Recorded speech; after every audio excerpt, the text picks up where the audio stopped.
this is Kitten Features, and you're listening to Show X Live with Ken in a student accommodation all the way in Scotland, and Wayne in his white windowless van? Uh-oh, I better get out of here. Enjoy the show!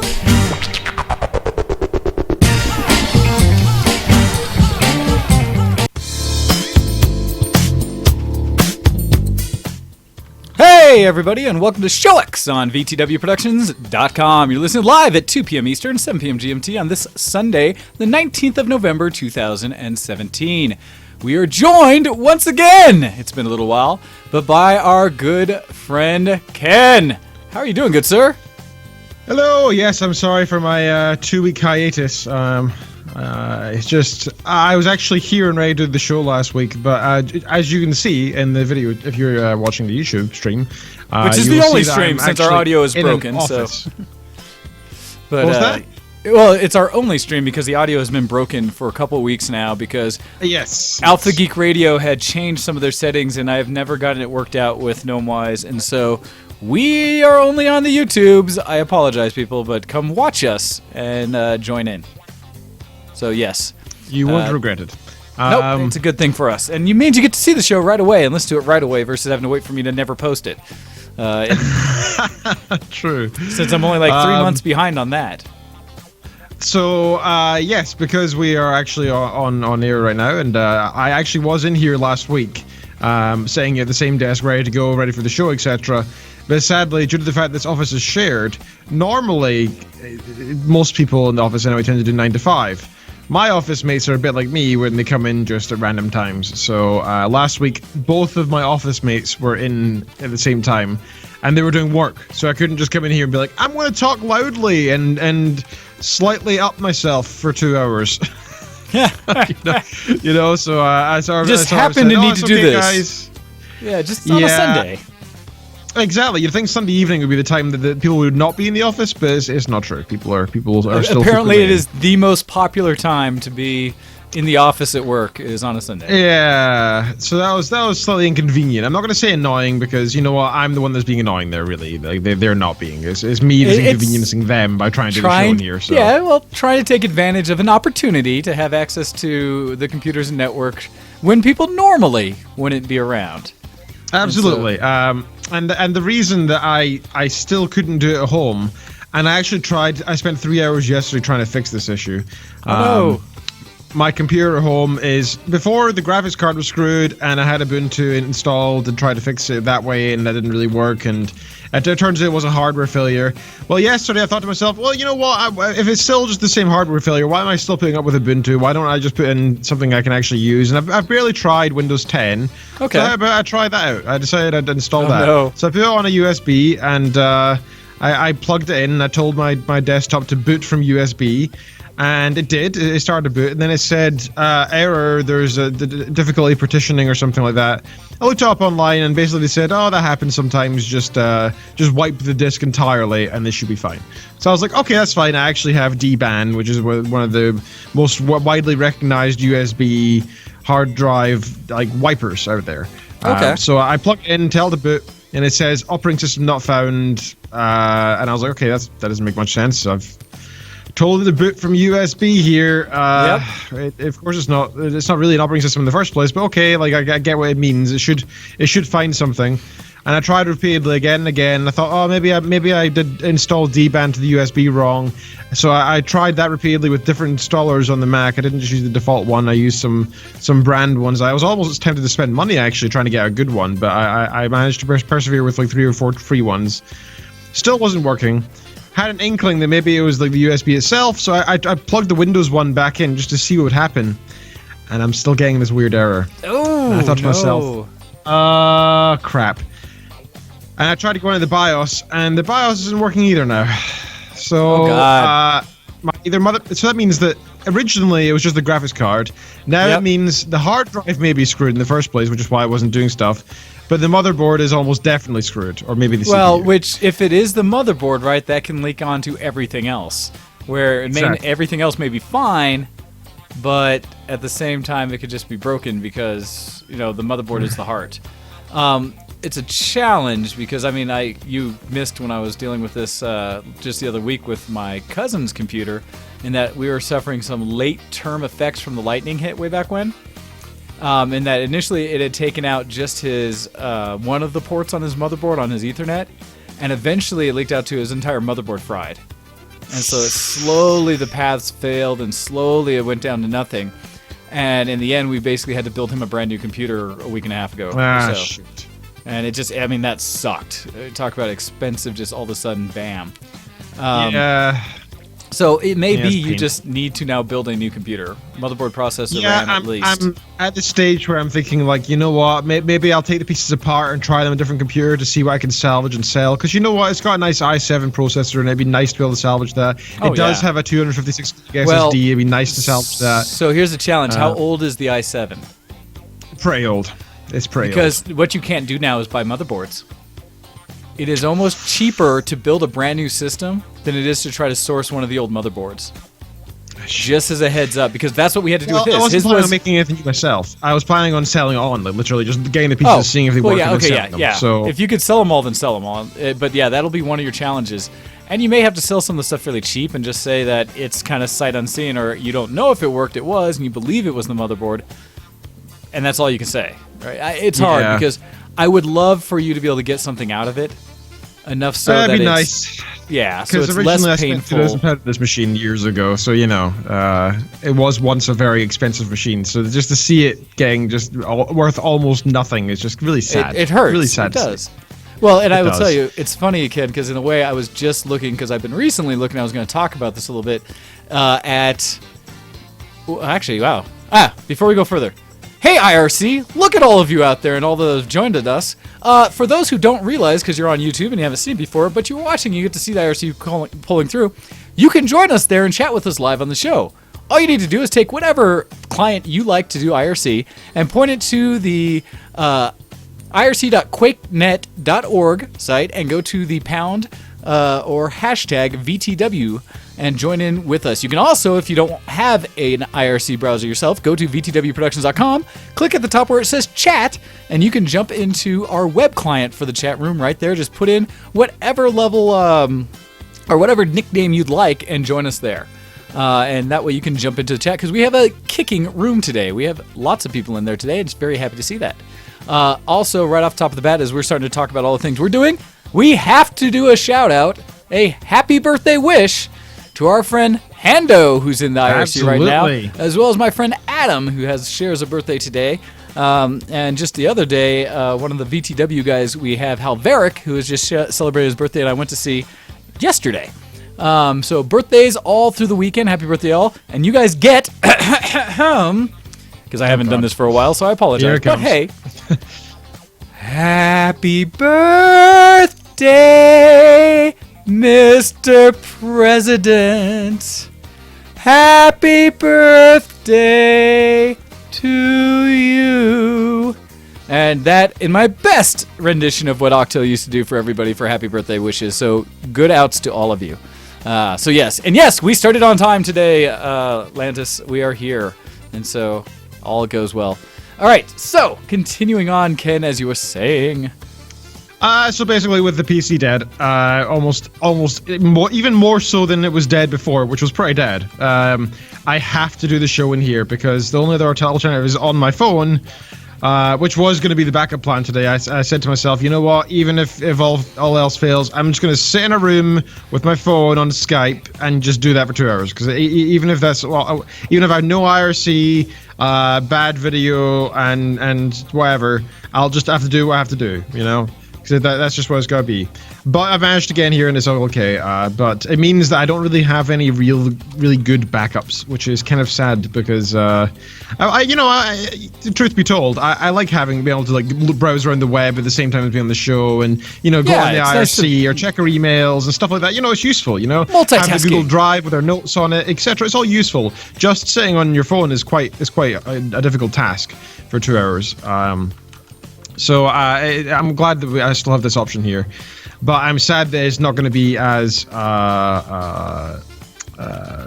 likely to always work each week as the previous option of actually doing it in my own home. Especially with the winter months coming on and trying to travel at night, it may become more and more difficult, but we'll see. We will see. We'll tackle things one thing at a time. Ken was suggesting that I could get a laptop for Christmas, but I sort of said to her, look, I'm planning on getting you a PlayStation 4 Pro for your birthday Christmas in December. So we're not really in a position to go out and buy like a brand new gaming laptop at the same time as a brand new gaming console, right? See, that is a challenge. It hurts because, like, for us here, and it's something I was going to talk about a little more, it's Thanksgiving weekend or week coming in, which means Black Friday sales are happening throughout basically the month. And so some of the best deals... I'm actually holding off on buying the PlayStation 4 because of Black Friday. I can understand, because this is the time for all the deals that are happening. And so it's kind of like, oh gosh, what do I want? What can I do? Yeah. So I can understand that concern. It sucks because, Ken, we need you back into the ability to game. I know. To be fair, I have actually been chilling out on WoW a little bit this week, and I'll explain. I'll go into that a bit more in the next section. So I have been gaming a little bit, but I don't know if you call it gaming. It's more just jumping in and doing stupid stuff. For example, right now it's I'll go into later. So yeah, Thanksgiving. Speaking of which, we are actually going to celebrate that this year. We decided that with us being in the UK and being in Scotland for approximately 7 years now, it's kind of sad that Ken doesn't get to experience her own culture that much. She doesn't get to celebrate her own culture. The American culture. And so instead of just doing what we do here in the UK, we're going to try and do holidays for both, right? That's the plan. Nice. Anyway. No, that's very good. Well, I'm hoping you guys will be able to manage it. Are you planning on doing it just the two of you, or like hosting a whole group? So far we've only got the two of us planned. However, if we might invite a couple people, we don't know. We'll see. Because as it stands right now, it's just going to be me and Kitten. And Kitten's pescatarian, which means there's not going to be turkey anyway. It's going to be like, I don't know, salmon or something. I don't know. I have to think about it. And that means that we're going to have to be kind of a specialized menu as it is anyway, with no meat on it, really, unless it's just something I want. So if we're bringing in others, we have to think about changing the menu so there's like 1/3 or 1/4 vegetarian, pescatarian, and 3/4 meaty or whatever. And it just brings its own difficulties, And plus, I don't want to be selfish, but nobody else here really celebrates this. And so, inviting them along for a rather expensive meal for something they don't even want to celebrate seems a little silly.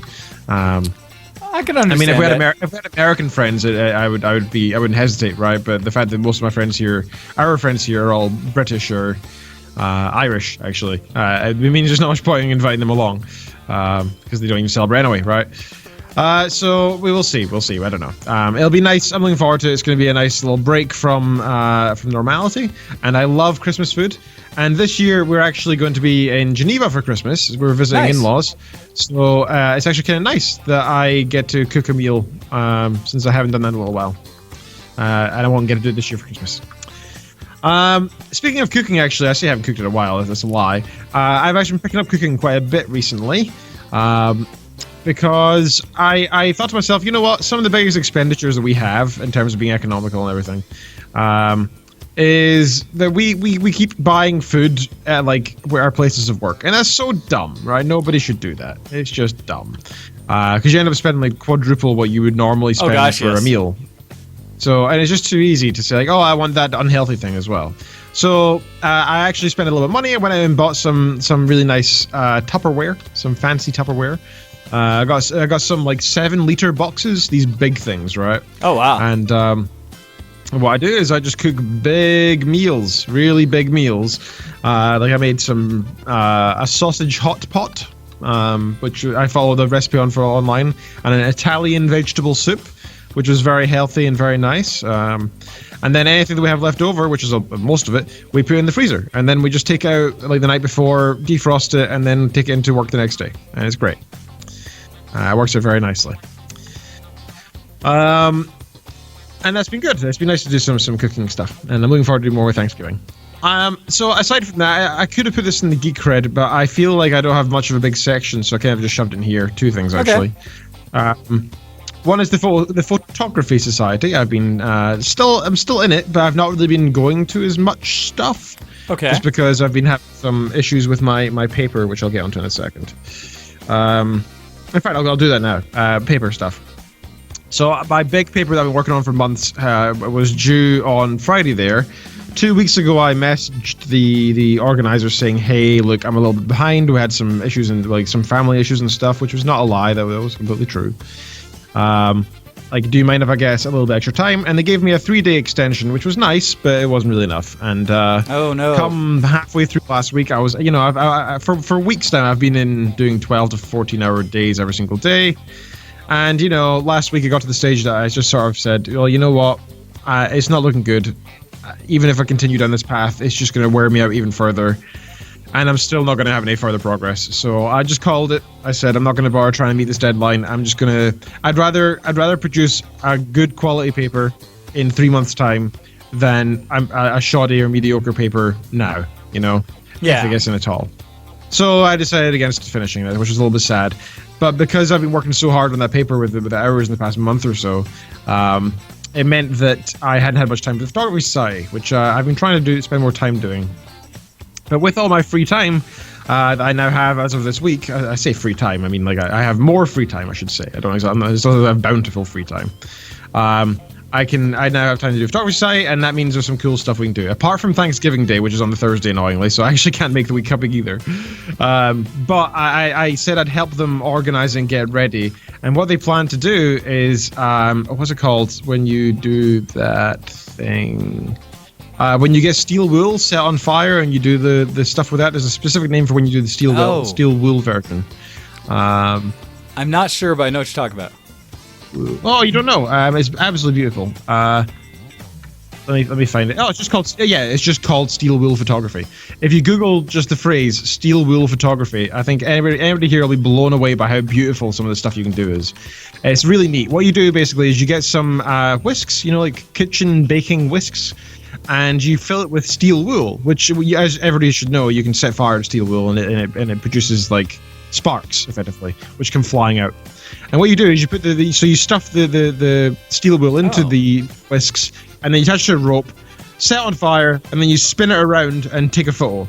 And the thing is that there's sparks going everywhere, so you can have some really, really neat effects, right? You can do some really cool stuff with that on long exposure photography. Please do Google it, steel wool photography. You'll be quite impressed by the kind of stuff you can do. Just look through the really list. Pretty. It's absolutely gorgeous. And so what we're going to do on tomorrow, actually, assuming that my steel wool arrives on time, because I ordered on Amazon on Friday. What we're going to do is we're going to go to the local skate park, which should hopefully be quite late at night, and hopefully we'll have no lights on. Yep, and a whole lot of concrete. Yeah, exactly. So, because originally we were thinking of doing it in a field, and then we thought, wait, that's really dumb. Because setting fire, intentionally, and then doing it in a flammable area, that's just dumb. So yeah, concrete place that's dark and will have a cool effect, and hopefully, even if it's just got some background, something vaguely interesting in the background, not just the steel wool, is nice to have as well. It makes it a bit of a nicer photo. So that's the plan anyway. We're doing that tomorrow. I'm really looking forward to that. And I don't know if I mentioned this a couple weeks ago. Guru Shots. Did I talk about that at all? I'm not sure of that one. Can't remember. So Guru Shots it sells itself as a game, right? Basically, it's this website that's it's for me. I wanted something that would fill the gap what DeviantArt once filled for me, because DeviantArt back in the day, I put a lot of effort into and kind of got very little out. In fact, if you look at my stats, I had something like 10,000 comments given for every 800 received. So I went literally thousands of pieces of art on DeviantArt over the years, commenting on people's photography and paintings and stuff like that, in the hopes that some of them would come look at my profile as well. Because I thought it was going to be a give and take type thing. But most people just feel absolutely no reason to do that. And so I've pretty much halted my use on DeviantArt, because I want something where I don't need to put in thousands of hours of effort for very little return. And I found Guru Shots. Now, the problem with Guru Shots is that there's some people who dislike the idea because the corporate idea behind it is it's corporate, right? So they make money off of what we're doing. But who doesn't, right? Any website does. But the idea is that every single day or every other day, there's a new competition that will usually last between 15 and 30 days. And it allows you to take part in this competition. It's photography only. And you can put up to 4 shots in each competition, unless it's like a speedy competition, then there's only 1 you're allowed. And if you win, if you're number 1 place, or like the top 5, depending on the type of thing again, you can win a few $100s worth of stuff, right? Usually photography equipment or like software licenses or whatever. It's nothing really major, right? You don't become rich by winning these competitions. But it's for several reasons. One, people will go on and like your stuff or comment on your stuff and actually take part in it frequently and constantly. Like every time I log in, I probably have about 40 or 50 notifications every hour. Like it's nice. The second big thing is that it encourages you to go out and actually try things. Like, for example, right now, let me load it up. Actually, look at the themes. So there's several competitions that I have not yet taken part in, and these include Haunting Eyes, which has 18 days left, has $300 worth of rewards. Monochrome, which does not mean black and white per se. I mean, monochrome means 2 colors, right? So you have 2 colors, and like it could be blue and black, it could be white and black, which is what most people think of for monochrome. Whatever, sepia counts, etc., all that type of thing. Love is in the Air is another one that has $400 of rewards as well. Has 17 days left. Tourist hotspots, faceless portraits, and starts with an E. And all these competitions I've been struggling to take part in because I don't have anything that meets the criteria, which is a good thing. It's a good thing, right? It makes me want to go out and find something that meets their category. It means I'll try something different, something new. It encourages me to go out and try. You know, it actually makes me want to go and try something new, like a faceless portrait. I've never intentionally taken a shot of somebody like at the back of their head or the side of their face. I always try to get a full front view or whatever. So, faceless portrait is a weird theme but I think could be quite beautiful if you do it right. Or even if you have like somebody who's like lit from behind but is very dark in the front, that'd be another idea for it, right? Something like that. So all that is really cool. I love the idea, and so I'm trying to take part as much as I can. And the feel good factor in this game website comes from you need to vote, right? So the way that this works is that your stuff will always be seen, right? A fair amount compared to everybody else's. Like, well, every user gets the same percentage of exposure, right? Yeah. Okay. Except if you vote. If you vote on other people's stuff, you get increased exposure on your shots per competition, right? Interesting. So you have to. So if you really want your stuff to have a chance of winning, you have to go and vote on other people's stuff, which means that everybody is constantly voting all the time, right? It means that there are constantly people looking through photos and getting and voting. Now, there is a maximum amount of extra exposure you can get. There's a little slider, right? Like a speedometer type thing. Once you get to the max, you don't get any more, so you don't need to keep voting forever. You don't feel the need to do it for hours on end. Usually, per competition, you'll get maybe like 30 seconds of voting every few hours, and then you're maxed out again. However, it's up to you. You can also just not do that if you don't want to. You're still taking part in the competition. You still get exposure, just not as much as everybody else. And to be honest, if your photo really is good enough and you did to win, you probably wouldn't need the extra anyway, right? Like, truly, you wouldn't. So, however, I try to vote as much as I can. Now, here's where the monetization part comes in.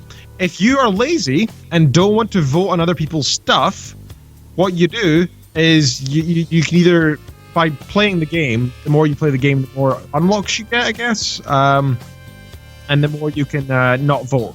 So, for example, you get a thing that fills your exposure meter, bonus exposure meter, quite high. And you get a bunch of things for free whenever you do well in the competition. So you can unlock these like fillers if you want to for free, and then you can use those if you don't want to actually vote and you want to be lazy. All right, or you can pay money for them. So you can pay money to not vote but still get the exposure. Okay, and it's something like it's per fill or something. So it's like a microtransaction almost, right? It's the idea that if you want to be lazy, you can do that, and you know what, that's fine. But if you'd rather actually go and vote for other people's stuff, see other photography, be inspired by it, you can do that too. And I actually kind of like this model because you know what? I don't feel the need to pay for it. I really don't. I actually want to look at these other photos. I want to see what people have done. I want to compare my work to theirs. I want to see what the differences are. I want to learn from their stuff. And I gotta say, in the past 2 weeks, I've looked at more other people's probably way more than I have done in months and months. It's really encouraging to do that. Nice. And I like it. So if you're interested to take part, I can give you, if everyone's interested, I can give you a free sign-up link thing, which will get you a couple of the extra of these items so that you can be a little bit lazier occasionally if you want to. Or no, it doesn't really matter. Like I really don't care about the items, just in case you're interested more in it. Well, that's something I think we should definitely put into the show notes, which that might force me to put the notes out there, because I think it would be a good thing to to kind of expose that to people and give them a quick link to it. So that'd be perfect, because I'm actually kind of curious about this myself. I don't do nearly enough with kind of the things I could do for, photography, just kind of like you said, and getting exposure.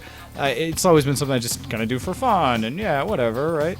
Versus it being something that could actually go somewhere and I could do something with.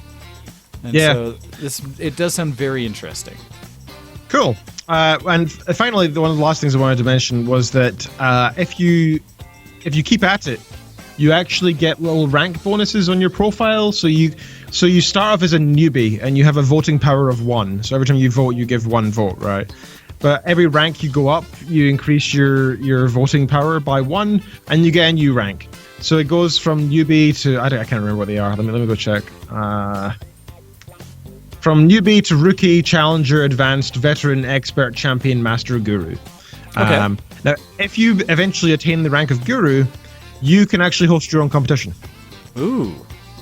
So you yourself could find a sponsorship who's willing to put in $400 worth of stuff and host your own competition, and then you can choose some winners, and the rest are all done by votes, etc. And each time you go up, you get like extra little things as well. Just like you get some of that free filler stuff or whatever, and that kind of stuff. But it's just a nice thing to say as well. Like I think if you were a professional photographer and you had on your CV saying, I am the highest rank available on this website because I've achieved like 1 million votes or whatever, that's pretty cool in itself, right? Even if it's just some virtual badge. But right now I'm on the advanced, which is 4 out of 9, I guess. So I'm like halfway through the ranks, and that's only been a couple of weeks, because I vote quite a lot and I take part. So to get where I want to be, I need to have accrued 9,000 votes. I need to have 5,000 votes. I need to have 10 competitions where I've reached at least the rank of Premier, which is like 3rd highest rank, whatever. And I need to successfully have done 5 swaps. So a swap is when you have a photo that's in the competition, it's not doing too well, so you swap it with another one of your photos, and it starts again. And if it gets more votes than your previous one, then you get a successful swap. It's a game, right? So there's these little things. So if you're interested, check out. It's gurushots.com. It's got some feel-good stuff to it. So if you do photography, it can make you feel like you're achieving something. And you know what? There is definitely... You know how they say when you see a notification on your phone, you get a little rush of of nice hormones and you feel good? Guru Shots is like that times 5. Every time I go on there and I see I've got a notification that I've been moved up a rank, or I'm the next level in the competition, or whatever it is, I feel good. It feels nice. It's like, nice. I achieved something. It's nice. But yeah, that's everything I had to say about my week. So thank you, sir. What have you been up to? Well, let's see. What have I been doing? So, that's awesome, and I appreciate you sharing all that and catching us up.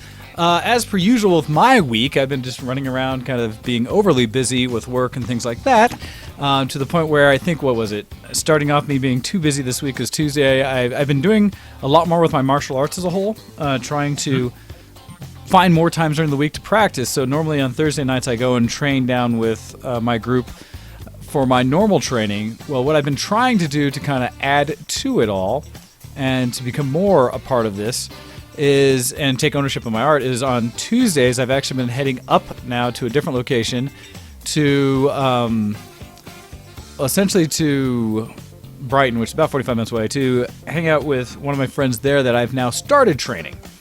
And in doing so, I'm now instructing as well as I am learning myself. And then on Wednesdays, I'm even taking an extra hour on some weeks, not all, to meet with my one of my friends who's essentially in the same doing the same thing I am, same level I am, where we're comparing our own notes to kind of say Nice. what did we understand about it, what do we know, how can we get better. So I've been trying like about 3 times a week to do some of that. On Tuesdays when I head up there, one of the things I've done is hung out after training, just with who I've been training with and just kind of doing other stuff. Well, doing this last time, I was hanging out, and the last couple of weeks, it seems like Tuesday nights, where we train, mother of who we're working with watches The Voice, which is one of these singing shows. Something Sure. that we'll just be hanging out, kind of chatting afterwards, and it's in the background for me. But I actually ended up watching this last week and participating, if you will, a little bit in watching The Voice. And mostly, and it's bad, but mostly it's because I don't know any of the history of who's on it right now and who the good singers are and who's picked what and the whole mechanics of how Sure. it plays. No idea. But I do understand singing, and I appreciate good singers and people who can really have a good range. What got me more than anything while watching it was a couple of the people who selected songs I am a big fan of, and songs that I believe the original artists have amazing range in singing. And so when they chose, and the one I remember specifically was this gal who the mother had said was one of her favorites because the whole story of being picked up by someone and rescued by someone else and stolen here, whatever it was. But in the end, she chose the song Time After Time by Cyndi Lauper, which for me is just an iconic song, and where people I don't think give Cyndi enough credit for her amazing voice back, especially in the 80s when she was popular. It's such a controlled song with such a good overall vocal range in it.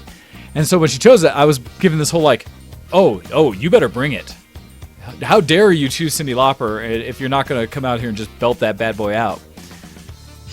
And then she didn't, in my opinion.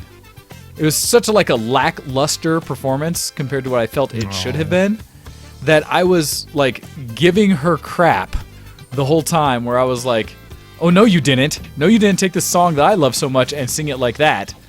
And so I suddenly was very invested in the show for that episode. Oh, God. And I think they were giving me crap or just kind of laughing at me for how much I was like, oh, heck no. What? I can't believe you did. Yeah. So apparently I watched The Voice. And I did appreciate or got into it a little bit. That was fun. What else have I been? So afterwards, Thursday, and I'll talk more about that, training, I went and did some other stuff. But this weekend as a whole, I met up with my normal close-knit cosplay group, and we decided to watch some more things. This was one where it was an opportunity because normally Zenko Akko provide to myself and to Hyde kind of their things they want to introduce us to. So they've watched so many anime series and so many different movies and stuff like that that they feel are iconic. They want to share them and let us experience them as well and kind of see how we've been doing. So they've been doing that with several different things. Well, this time we actually had the opportunity to kind of switch it up some. And so we asked Hyde to do it for us and to present some things that she would want to share with us as just things that she loved. So from that, we got to watch, and I've seen this once before, but Repo, the Genetic Opera. I don't know if you know that one, Ken. It's a regular live action movie that is. Oh, and I have it over here. It's a 2008, and as they describe it on Wiki, American musical horror film that was directed by Darren Bousman, and it's based on a 2002 musical of the same name. And so that I was correct that it was a musical before. But essentially, in real quick plot, it's like the year is 2056, and an epidemic of organ failures has devastated the planet, and the mega corporation GeneCo provides organ transplants on a payment plan. Clients who default on the payments are hunted down by repo men. Oh, you mentioned this 2 weeks ago. Yeah. Guild assassins contracted by GeneCo to repossess organs. And there was a newer version that was made in 2012 or something like that, which had, and we just had looked this up not long ago because what was it called? I have to go find it again, but I forget who was the main person in it. But this came out in 2008. It was actually with a lot of people that had done the musical stuff for part of it. It's kind of an indie feeling kind of movie, but surprisingly well done, and actually has a few famous people in it in the original 2008. The biggest ones being Paul Sorvino, major actor who's been in everything from all these different gangster movies and stuff like this back in the day, to one of the big ones was Sarah Brightman, who was apparently the original actress or so that did Phantom of the Opera or Les Mis. I think Les Mis or something is the main female lead. Yeah, huge. And then she plays an opera singer in this one as well. So, I mean, massive talent. And it was great because as we watched it, I had seen it, but only once prior.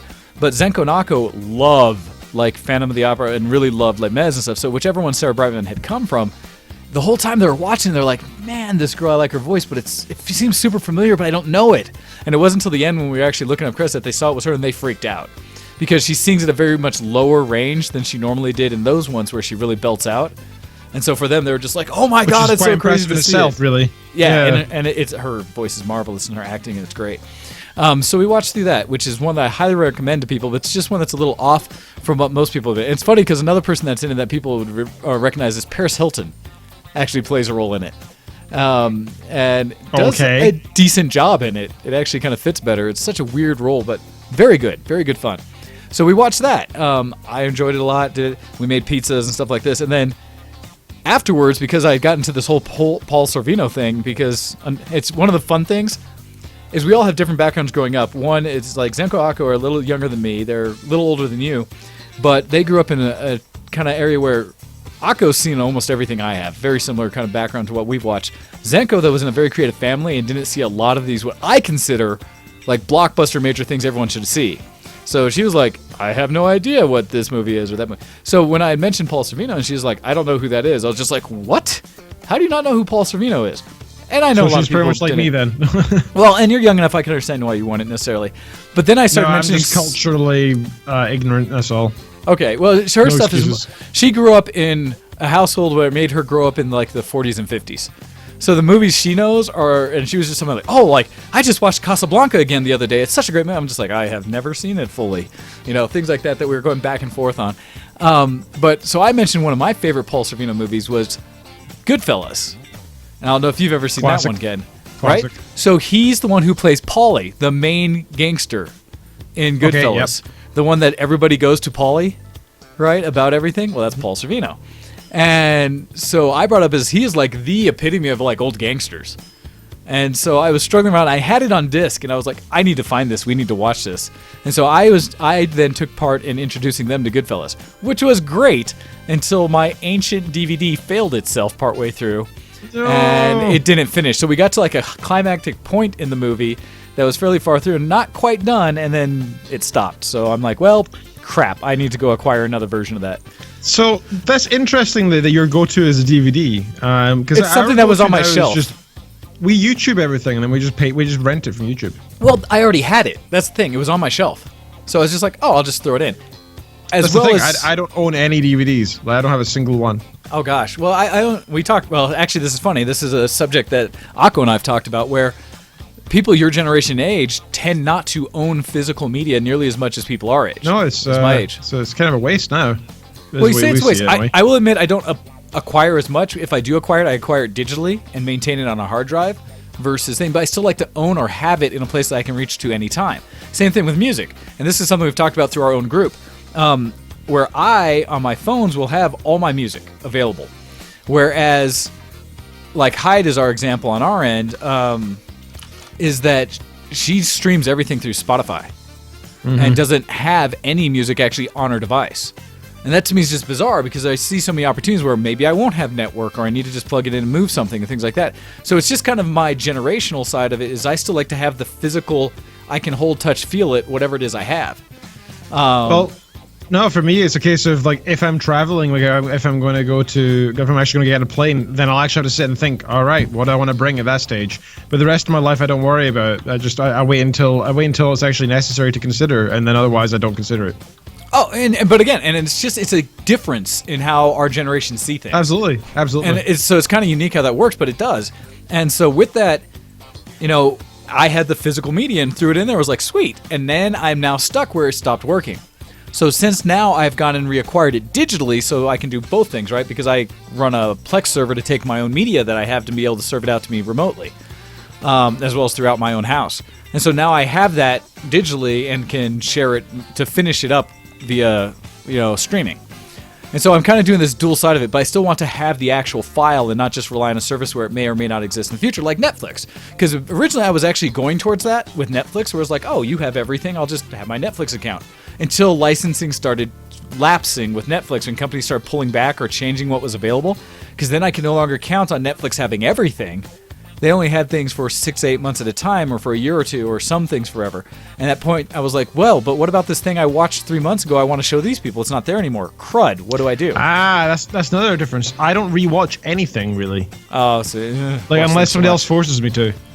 Well, and again, so the difference is, but in this, so now I have it available, Goodfellas available to now finish it with them. But did that. For me, it's another iconic movie. I think everybody should see, especially if you even like gangster movies. I put it up there with Scarface and Godfather and those series, but I think Goodfellas to me has one of the best overall gangster stories that's out there. Just a solid all the way through. So we watched that. We continued our anime discussion of watching new things with Zenko Ako, and they introduced us to a new series called Yamada-kun and the Seven Witches, which is an interesting one because what I love about what Zenko Ako provide is they show us anime that didn't reach mainstream levels. They're quality, good storylines that are really more about character development and things like that, and less about just the fight sequences and action and whatever it is. So they're more just like really good stories and dramas and such. And it's very much off the beaten path. It's great because the things they'll introduce us to don't fall into the, oh, everybody's seen this series, right? Where we get to see some of these things that also came out that maybe don't get as much love. This one's an interesting one because it seems like it would be a harem anime initially because it's about a main character and a group of gals that end up kind of surrounding him, traditional harem formula, but it's not. This one focuses on because it's in the Seven Witches, and it's this interesting thing where it's not traditional magic like people would think. What it is that there are characters in this that have abilities, and I'm only so far in the series that I only know of like 2, for sure 3 abilities maybe, and it seems like it's kind of trappy in the sense of like an anime thing, but the ability only works if you kiss the character. And it's interesting how it initially instances where it happens by accident, but the first power that is shown that makes it really an interesting discovery kind of thing is the main character and this main gal, who's like the top female in the school for academics, are walking upstairs together, and he's kind of a punk kid in it. And as they're doing so, he passes. He purposely runs past her because he's kind of like, because she's doing well in school, and he's like the one who's failing, and therefore he's trying to like get ahead of her in something. It's a little just like angsty little moment. But at the top of the stairs, he falls and falls on her, and they tumble down the stairs together. When he wakes up, he's in the, classically in like the nurse's office. Wakes up, looks up, he's like, oh, and then he sits up and he's like, wait, something feels different. And what happens is they actually, during that process, changed bodies. Had a moment where they switched personalities into each other's bodies. And it goes through this whole thing of like that discovering what happens, and eventually them figuring out that it was transmitted through the kiss. Initially, when they figure it out and they're chatting with each other, they try to recreate the circumstances so they like fall down the stairs together multiple times. Doesn't work until they realize that it was actually the contact of them hitting, and that in the end they had basically fallen and touched lips kind of deal. Anyhow, it goes on that's just one ability. There's others that have it. And it's so far been a great kind of character discovery and fun thing where it goes completely different, where you might think it would be this childish kind of fan servicey kind of thing. Sounds it. But the story absolutely doesn't. Instead, the story goes like much deeper, and all those other characters that are involved with it have a lot more personality than you would expect. And what they use the ability to transmit bodies to tell a story point in is you actually start to get to see through the main character the perspective of the other characters and their daily lives in school. And so while she's the she's the most successful gal when it comes to academics, she's also ostracized and picked on by everybody in the school because she is so much better than them. And so he goes through and he's like, oh, I need to go check her locker to do this and get ready for this class. Opens it up, and there's all of this like filth that's stuffed in her locker, and all these like horrible things written around her locker by these girls in the school. And he goes to go to lunch with them, and they basically just tease and make fun of her and stuff like this because she's so popular. Or not popular, because she's so academically successful. And so it's really interesting because they actually use it as a way to see perspectives of other characters in the story from their own life perspective of someone else coming in and him realizing like, wow, you really have a horrible time because of this, and he wants to fix it and be a part of it, and she tries to tell him you can't because it would make it worse in the future. And so just all this back and forth between some of the main characters, it's been really interesting. So just a fun anime I'll throw out there that I've been surprised with how much I'm appreciating it for people who like anime to check out Yamada-kun and the Seven Witches. I watched it on Crunchyroll. Separately, and this is where Hyde took off and did other things, separately, Zenko Ako have been showing me, and I talked about this one before, the series Relife, which is the whole story behind it is a gentleman who is a NEET, someone who's in his late 20s, is only able to hold down part-time jobs, unable to actually get out into the world and be successful and be a real part of community and society, especially in Japanese culture, doesn't have a career, gets an opportunity to take a pill that makes him regress physically looking by 10 years, makes him look like he's 17. And in doing so, they re-enroll him in a school as a transfer student to relive his essentially junior year or second to last year of high school and kind of try to get himself back on track, like remembering what it was to study and have those relationships in school and those kind of thing, to then get him back out and reappreciate that he's smart enough to then go get a career. The idea being if he's successful in it, they may help him get into a career. And it's just kind of an experiment on people to see what it's like to, now that you're 10 years out of school, to go back and see what school was like and live it, what that does to influence your decisions as an adult, as well as what perspective as an adult you bring back to those experiences in school. Yeah, I admit I have been tempted by the idea of like if I could travel back in, well, maybe not back in time. Well, yeah, let's just say I go back into the body of me when I was that age. But with the knowledge you have now. Yeah, how different it would be for me now going back to high school. I have pondered that before. Well, and so what's interesting about this is it's that concept, but not with any of the people or situations he knew. Because he just has all the experience that he's put into the situation of a high school, but it's with kids that are at high school. And in doing so, it's a fun thing because it's another character piece / slice of life where it shows Japanese high school culture and some of the behind the scenes of like what it's like. And he does run into situations where some of the relationship stuff he sees between people that are oblivious to the fact that they like each other or that so-and-so likes them. And from the adult perspective, he's like, oh, kids these days. And he'll say things to try to like let them understand it, but can only say so much because he can't reveal what he's doing and this and that. But just how he as an adult is able to deal with some of these experiences. At the same time, what's hilarious is it highlights how hard school can actually be, especially when you haven't done it for 10 years. And that he is suffering in all his classes and basically failing at all his subjects. Because he's not in the rhythm of that stuff, right? Because you go back and try to take a test that you would have taken 10 years ago in high school, you might be surprised with how much you forgot and how much knowledge you had readily available at the time. Yeah, that's the thing. We look back and assume that it's easy because it's in high school, but that doesn't make sense. I mean, like, if at the time you only got like a C, right, and you got like 60%, why do you think you now know 100%? Did you go study more afterwards? Like you will at most get 60%. You'll probably get less because you've forgotten more. You know? Oh yeah. And so that is a fun piece of it where it's kind of like this whole. Oh, snap. This is actually potentially really tough. There's a lot going on here. And so that has been a fun aspect of it because it is seeing what high school would be, but from an adult perspective, which makes it fun for me to watch because I know all my insights in life now. And so it applies to like, how would I deal with that situation? And so it's really another entertaining and thoughtful anime that because it's a story of life, right? They don't have those things like you talk about as much about some of the silliness of anime, like the Crying River of Tears and stuff like that, because they're just telling a story in animated format.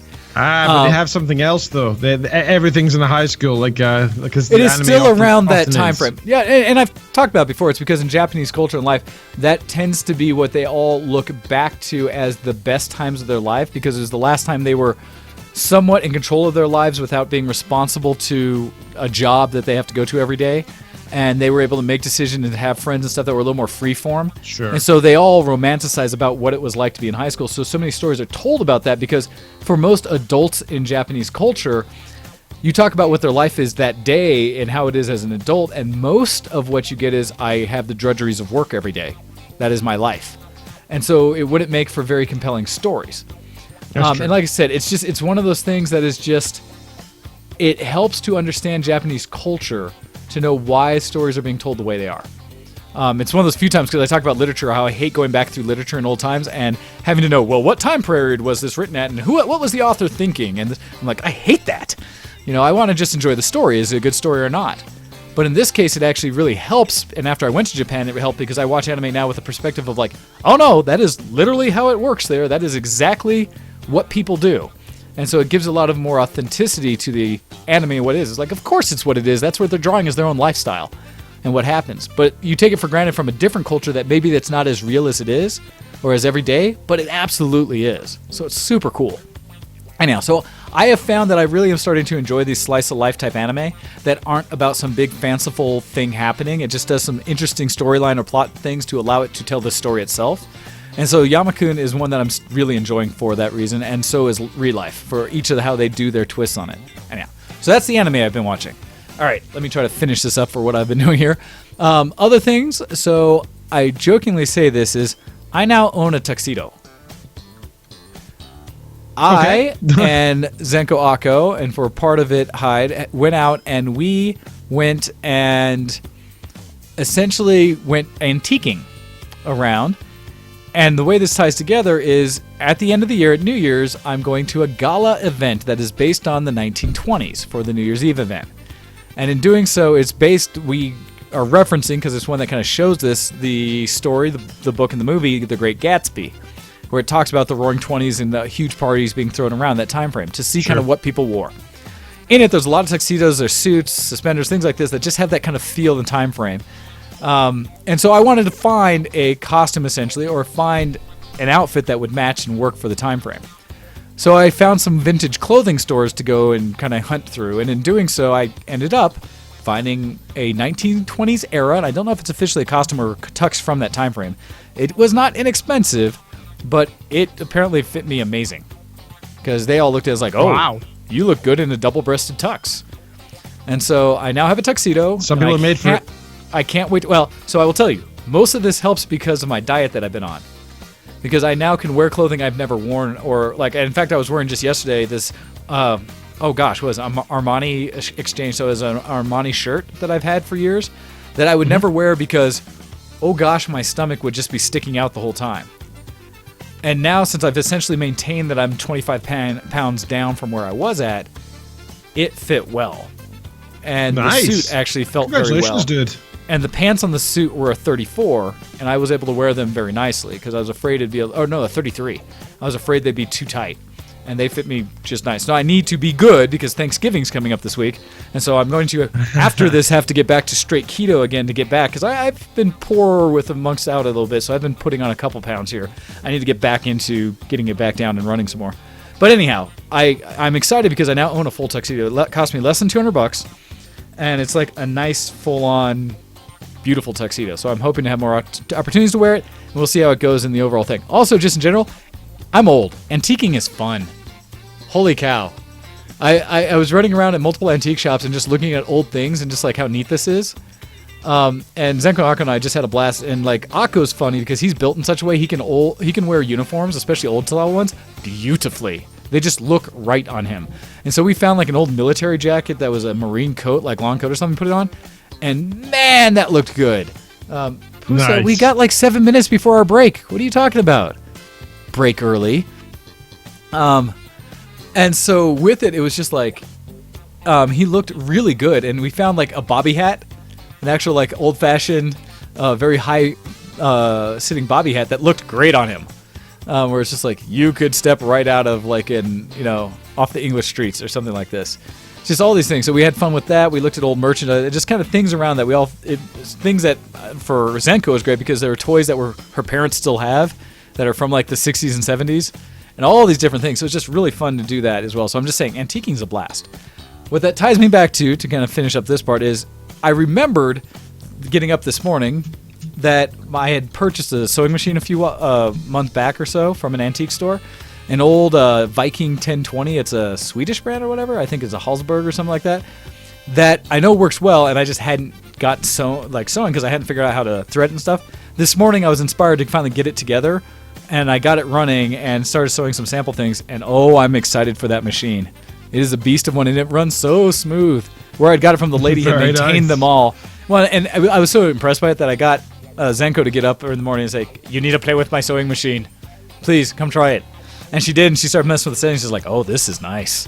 Because the beauty of these old big metal ones is they have the strength to go through better materials like leather and denim and things like this. So I'm now excited to kind of play with it for some of the stitching, as well as the back stitch off the bobbin, yes, is beautiful. It looks as clean as the front stitch.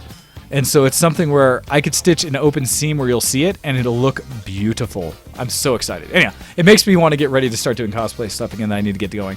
Finally, I was going to talk about Black Friday, and then we will take a break.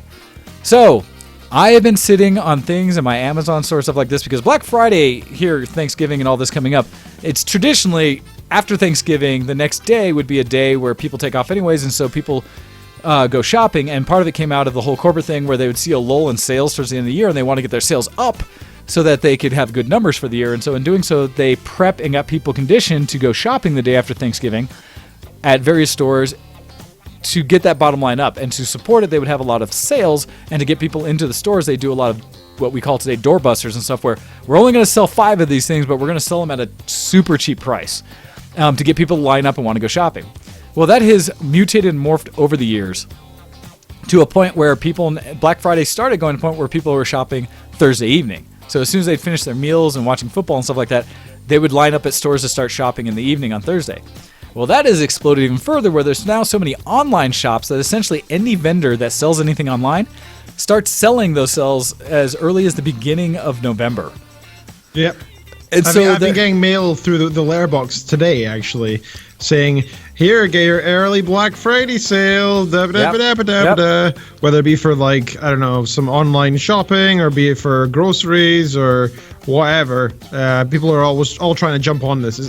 Britain's really following the US with Black Friday just because we like it, and Cyber Monday too. Exactly, and because there's online dealers, right, there's no reason you can't do it everywhere. It doesn't have to be a United States thing. And so people who go to our sites anyways to do shopping, it's like, well, Black Friday. So it's just become a world event for shopping. And it makes sense. It tries to kick off the shopping season for Christmas. To say, hey, really, we're only a month or so out from Christmas. If you're going to get those shopping deals done, do it these days, and we'll have all these sales, and come buy all your gifts. And it really is a big bump for retail everywhere. So they love it. So with that, I've been taking advantage because there's some things I need. Basically, I need to replace because of that lightning hit that happened to me. Yes. And so the top of my list right now for Black Friday things I've been searching for are a television and a receiver. Reason being is my television, somewhat recently, the HDMI ports all failed. And so I can only watch things through AVI, so, right-left audio channel and video channel, or through its own built-in streaming service, which is okay but old, so it only has like Netflix and I think one other thing on there, was really only Netflix. And then through the regular antenna in. And so that's it. Everything else it can't do. So I can't do my PlayStation, my Xbox, my computer that's behind it. None of those will work. And so while the TV still works, I'm now suffering where it's like I feel like I need to replace it. And so I've been looking at television sales, and there's some big ones out there. And it struggled because the one I want, it's actually less than I've spent on almost any TV ever, because TVs have come down in price in essence, but it's over $1,000. And so it's like, it's still not a small purchase. Absolutely. Yeah, but it's also like not quite half the price I've spent on previous TVs. So I'm kind of like, but I really want it because I feel like I'm limited in what I can do without.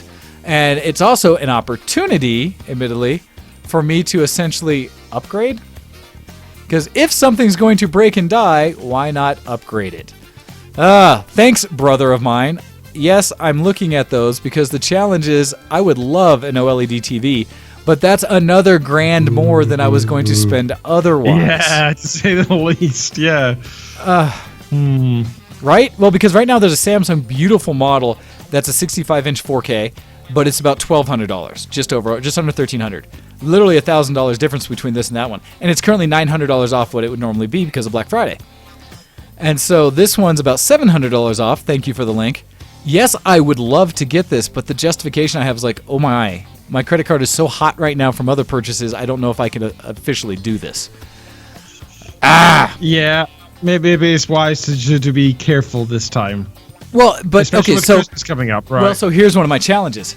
Do I buy a good, awesome TV that I want and will start and save me another 10 years, because I don't buy them unless something breaks, and this one broke through lightning, or do I buy a lesser one that'll get me by knowing I want something better? It depends if you actually are planning to buy one in the next couple of years, right? And that's what it comes down to. Because if your honest answer is, "Hey, I'm just going to replace it as soon as I see the opportunity," then you may as well just get a new a better one. Yeah. But if you think you have the willpower not to do that, then this is the challenge. It's a very personal question, I think. Oh gosh, the Samsung's gone down in price again. Why? Is that Why? the OLED or is that the? It's just a regular LED backlit one.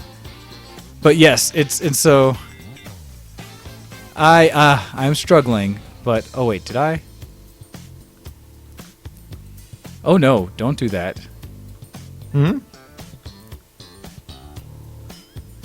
Well, I went to the cart. I was just looking through Amazon stuff, and it was trying to make me buy this now, and I was about to buy 2 TVs.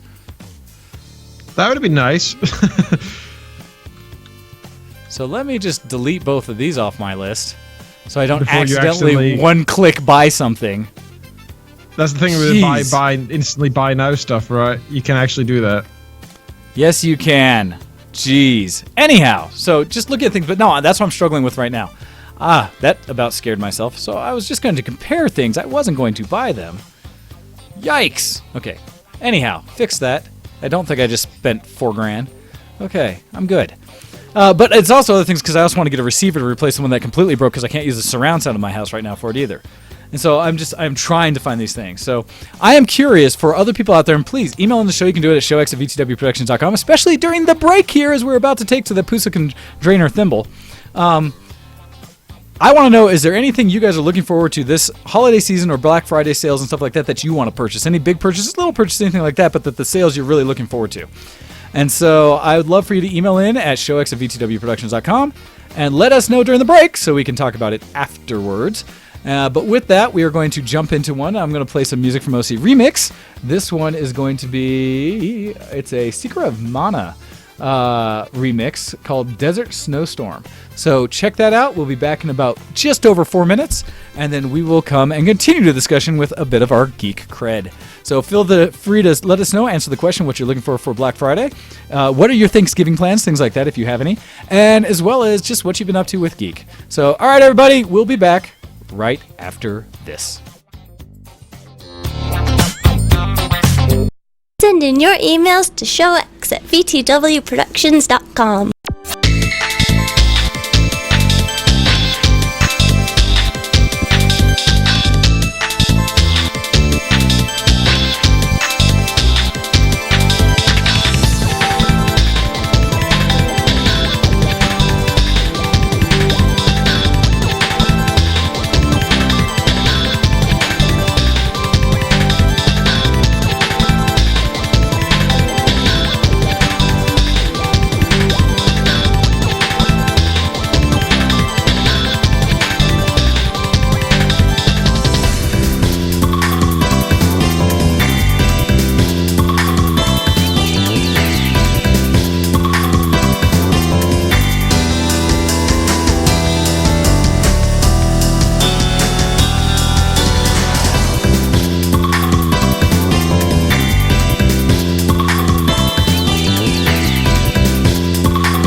to Show X on VTWProductions.com.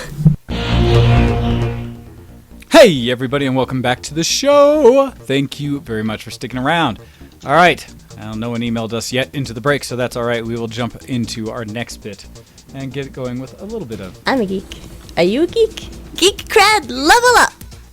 Start talking about things that have been geeky for us in the last couple weeks, and so for you, Ken, would you like to jump things off and start and let us know what's up? Sure thing. So, a new buddy of mine started his PhD here approximately 2-3 weeks ago. I'm not going to say his full name, but let's just call him Mr. B. All right. Begun working here at the university doing his maths PhD, and he joined me in my room here. So he's one of the 2 new PhDs here, and as I'm kind of like something of a senior PhD in the sense that I'm 3 or 4 years through mine, and he's only a couple weeks into his. I've been trying to give a lot of advice and trying to assist him and stuff, and so we've been chatting a fair bit. And he revealed to me that he's quite the Dungeons and Dragons player. Ah. And my biggest problem with Dungeons and Dragons has been that I don't know anybody who's willing to even like consider playing. Most people I know are a little bit like who I've asked about it, sort of stick their nose up at it. They sort of say, "I'm not going to play that. Isn't that like for kids?" Or like, I don't get it. How does that make any sense? Why would you play a game that's like it's not like a normal board game? It doesn't. I don't know. It's weird. Like it's always kind of it's always been sad. I've never been able to find anybody. Even in high school, I had a group of geeky friends, and I managed to get them together to. I bought Pathfinder, the actual like beginner set box, and I was really excited to try it out. Yeah, and I was really excited to try it out, and they sort of like they said it felt very awkward and unreal, and they weren't really into it, and they didn't like it. It was too complex and everything, and I was like, it's gonna take a while for us to learn. It is a bit more of a complex game, but we should really try it. I think it'd be really worth it. And they're like, nah, we don't really like it, and so I've never been able to really play with anybody, which has been really sad. But finally, this guy, who's a nice dude, invited me along to play on Tuesday, I think it was, so like 5 days ago. And I went along to my first ever D&D night. Now, it was Pathfinder we were playing, not Dungeons & Dragons. Okay. I had wanted to play a Dwarf Paladin, because they asked me what I wanted to play, and that's what I said. I don't know, I thought it'd be a good, something that can do some damage, something that can heal, something that can tank a little bit, maybe, I don't know. I'm sort of working from a World of Warcraft mindset more than anything, to be honest. And I thought it'd be a nice all-rounded character to start off with, because it wouldn't be too difficult to learn, I imagine. Unlike say for example a wizard where you need to prepare spells and all that stuff, get reagents, etc. So I decided to go with a paladin, but instead they said, actually we have this other one sort of drawn up that we have for people who start. So here, why don't you go this half-orc sorcerer? And I was like, oh geez, okay. So I was also thinking about the fact that I might need to do some role playing, right? Yeah. And when it comes to role playing, I don't think I could really roleplay an orc when I don't really have. Well, I hadn't planned it whatsoever. I had no idea what the mindset was going to be. I had no idea about the alignment. I had no idea about deities. I don't know the world. I don't know the universe. It's really difficult to roleplay when you're just told go. So I was like, okay, I'll try it out. But thankfully they didn't roleplay too much in the first one. Gotcha. I do genuinely want to do some sort of roleplaying where we talk in character. But I've just not had the sort of chance to do that yet, I guess. But I think it will come in the future. The more we play, and after that session, they've asked me to make my own character now. I've got a taste for the game, Nice. And so I have decided to play probably human bard, because I don't want to play something that's incredibly combat based, and I'm always torn. Whenever I've thought about making a character in Dungeons & Dragons or D&D or whatever, or Pathfinder, I've always been torn between the idea of a character that can do lots in terms of diplomacy and bluffing and deceit and sneak and all these like nice not necessarily directly combat related talents, but also having somebody that can actually be useful in a fight. I'd also hate the idea of having a character that, okay, I wouldn't want a character that only can be useful in like towns and not useful in a fight, but I also don't want a character who's the opposite, who's only useful in a fight and otherwise a walking idiot. You know, I want somebody who's quite well rounded and has some usefulness in all sides. I want to try a bard out because I think a bard would give me and I don't need to be good at combat. I just need to be good at helping out my buddies. So if I can just get a bunch of like stuff that supports them, that can also be useful in like, you know, non-combat situations, like I don't know, convincing people to tell us information, or sneaking my way into somewhere, or I don't know, stuff like that. I like the idea. And I also kind of want to play something that's very punny. I want to have something that's sort of like a running joke almost. Like I want my guy to be. I want to make a character that'll be referenced in the future. You know, I want to make something that's kind of memorable. So I'm thinking about making maybe like a some kind of D&D hybrid character that maybe has like part necromancer or something, so that I can be like a soul musician. In the sense of I suck people's souls out, and like, and also I name it something like, oh, what was I came up with? What's the guy's name? Jim Brown, the famous soul musician. James Brown. James Brown, yeah. So yeah, that's it. So it's James Brown, right? I thought to myself, well, hey, I'll make a pun of his name, and they make them a character's name. Play like ridiculous soul music all the time, but then literally suck the souls out of people as well, or something. That was kind of my idea. That's kind of what I wanted to go with. But I think a hybrid class would be too difficult. So instead, I'm kind of going down the route of playing some dude that plays some sort of variety of rock music, but also has a lot of like geokinetic spells. So I throw rocks at people or something. I see what you're trying to do there. Right? Like, be defeated by the power of rock! And then I throw a rock at them. You know, like that could be fun. That's kind of what I'm thinking. But, no, I see what you're saying. No, and I appreciate it. It's very punny, Ken. So that's the plan anyway. That's what I want to do. However, the other thing I was really tempted by was a summoner. So these guys, I don't know if you're familiar with Pathfinder, Wayne, but not enough. Like I said, I bought like all the source material on I want to say it was a Humble Bundle, but then I haven't really done anything with it. Okay, yeah, I did that too. I also have that all now. Yeah, so if you look through the classes, they're quite interesting, and there's quite a lot of extensions to the base game. That you can pick up that have like all these weird classes or hybrid classes, or you know, sort of modified versions of different classes. And one of them is a summoner. And basically the idea is you really specialize in conjuration, but you have this sort of like one single creature that you frequently summon. And instead of you leveling up yourself a lot, you mainly focus on leveling up this creature. And eventually it's to the state where you and that creature can either like meld bodies during combat, so you're basically playing as like a dragon or something, or whatever. But the idea is it's not like a bear, it's not like a demon, it's not got a solid form. It changes depending on what you want to summon. So you can summon it in its like, I don't know, like bird form, which you use as scouting, for example. Or you could summon it in its giant bear form, where it's not actually a bear, but it looks kind of bear-like, and it's a tank, or something like that, right? And the idea being that you can summon in different varieties of what's useful. Now, it sounds really cool, but I was like, the class page was like 10 times the size of the average class page, which means it's really tough to know when to do stuff. You need to do a lot of research to know how to play it.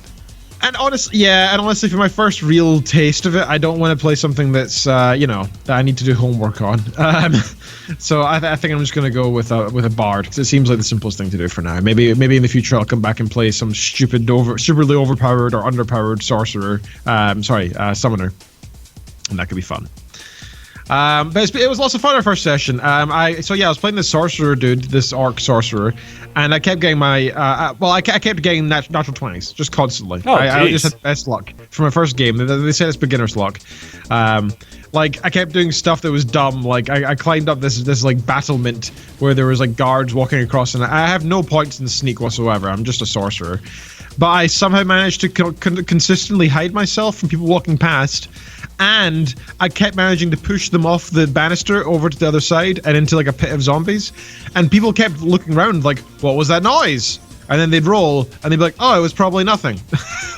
Even though their allies just kept one by one getting picked off and killed by a pit of zombies below. Like they should have noticed. Even when one of them fell and broke his leg instead and was screaming, the guards just kept saying, oh, man, you fell, that sucks, instead of actually thinking like, oh, there's a reason for this. It was good fun. It was really silly, and I like that about D&D, that it's not just like each moment can be quite tense. Like you can get quite into it, and the fact that the guys I'm with, they tend to take it quite. I want to say seriously, but. Uh-oh, am I still broadcasting? I got a momentary lapse from Ken. Let us try to reconnect the call. Because it seems like I'm still streaming.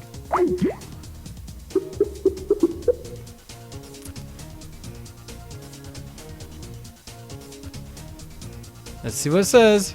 Come on, come back to us. Come back to us, Ken.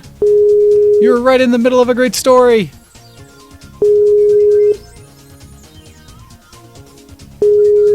Maybe? Maybe?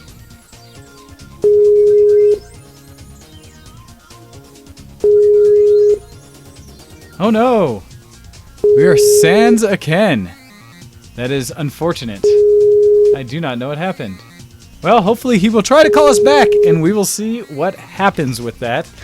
In the meantime, I guess this means it is good for me to come back, and I guess we'll just keep chatting about what things I've been doing that's been geeky this week. So we will assume that maybe he had an issue there with, I don't know, with his connection. That maybe someone came in and kicked a wire. I don't know. So we'll check that out. Well, hopefully he'll be able to get back to us. In the meantime, I did receive an email or two in, which is a good segue to get into. Let's go in there and say that Babs has sent an email saying things to look forward to on Black Friday. It says, there's a 12-year-old that wants to build his first computer. Wonder if I can get a base build of $300 for closer to $200 before adding the video card. Cheap co-op video games, looking forward to, which, yes, Steam sales and other things like that. And accessories for his new Surface Book 2. Also, as he had posted in the IRC, the link for that LG 65-inch OLED TV. Yeah, me too, would love. And now you've screwed me up because I'm going to think about it and see if I can budget that or not. And I know I can't, but I want to. So thank you for that, brother of mine. Other things coming in, and this one coming from our friend Pusa, because Pusa has not been with us for far too long due to internet woes and timing and such, but you have given me a small wall of text. Thank you very much, Pusa. I am looking forward to this more than you probably would know. It says, Geek Cred comes in number 1, consumed all of Death Note. Ding! Level up considering making a Ryuk pony. Oh, there's a Ken coming back to us. Nope, that was a tease. Maybe not. Number 2, reinstalled WoW. Been playing level 1 through 20 because I'm cheap. Don't want to pay for it just yet. My broadbands is limiting me. I understand that. And we maybe will have time as we get to the end of the show to talk about a little bit of Blizz news and that and see what Pusa thinks of some of that. All right. Beyond that, number 3, Mousetrap caught a yellow-necked mouse, decided to skin it, tan it, and clean the skull. And now the proud owner of a brain-tanned mouse hide and a preserved and bleached mouse skull. I'll be very curious to know what you do with that hide. Because if it's mouse, I'm assuming it says mouse. Yeah, that would be fairly small. Maybe make a beautiful, amazing, like, fur coat for a pony that you make that could be like a Braveheart pony or something, or a Vikings pony or something. Yeah. 3B. Posted pictures on the Danish Hunters group asking for judgment of the trophies. It has sparked a hilarious thread where people are discussing it just like they discuss every trophy-bearing deer that gets posted. All the way down to criticizing the plastic rat trap and claiming that in the old days they used to use wooden traps, and how they're still using traps that were handed down to them by their grandparents. That is hilarious, Pusa. Thank you. That is awesome. Number 4, finished 2 spell books for the LARP. Nice. Number 5, participated in the season finale of a different LARP where I play Elf Archer and being renowned for being able to hit anything, anywhere. Nice. 5B, one of my first games in the second LARP, the one where I play Elf, I had a loud discussion with Inquisitor present about whether a tower shield would be a hindrance for me hitting my target. He was a veteran player, and I was a rookie in the game, so it created quite a crowd when he asked if we should take it outside and I could try. Well, we went outside, the audience gathered, and I proceeded to hit him right in the shin with an arrow at 8 meters right under the edge of his shield. That is awesome, Pusa. That is great. I hear so many challenges of people with tower shields, how to get around through or into tower shields. So that is wonderful to hear that you did that. Continuing saying, effing ding! Exclamation mark, exclamation mark, exclamation mark, exclamation mark, exclamation mark, exclamation mark, exclamation mark, exclamation mark, exclamation mark, exclamation mark. Been cleaning skulls and tanning quite a bit as of late. Am I leveling up yet? That from Pusa of the ponies, and the pretties. So thank you very much, Pusa. It has been far too long since I've been able to hear from you about those things. So that is epic, Pusa, that you've been doing all of that. And we have done this in time to retrieve a Ken. My computer blue screened first of all, but then when I logged back in, I feel your pain, sir. Like every show when I start, I'm afraid I'm going to have to click the audio cables, and then everything explodes. Holy cow! Mine's blue screened, and then when I got back in, I started calling you, and I think it connected. It did for a second, then dropped. Skype said, "Oh, now's the time to update." And so it closed itself and then updated for like 5 minutes. So that's what took so long. That's all right. That gave me just enough time to talk about the emails that we came in that were both geek. Well, one was in response to Black Friday from my brother Babs, and the other from Pusa to talk about all the geeks she's been into, which I recommend you go read, Ken, yourself, because it is a lot of geek. Nice. Beyond that. So now, continuing with your story, Ken, as you were talking about, you were just getting into like the epic portion of talking about what you're doing. It was like, nope, it decided to die. I was saying that I've been playing Pathfinder with these dudes, and one of the best things about it is the fact that they don't take it like super serious. No, they take it seriously, but not in the sense of like they're like they get mad if you joke about it or whatever. But more in the sense that they're not like ashamed of it. They're not sitting there being like, oh, we're so geeky, ha ha ha ha. Like most people that I've ever tried to play with, or any kind of actual tabletop D&D or something. Yeah, or they don't sit there and repeatedly say to themselves like, "Oh, it's so much like Big Bang Theory." Like they're not taking that. They're just like, "No, we're just playing a game, dude. Let's just play." Like they're not trying to prove anything or do anything. They just want to play the freaking game, and it's great. It's really refreshing.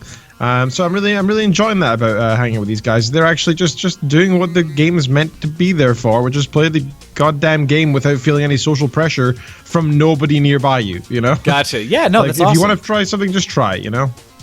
In the end. Very cool. And so that's really good. Yeah, it's really fun. So that's what I've been doing with D&D. I will have to load up my sheet again 1 second for my notes, but I've been invited back to go back again, so I'm seeing the same dudes again next week, and that's going to be lots of fun. See. And I look forward to trying my new guy out.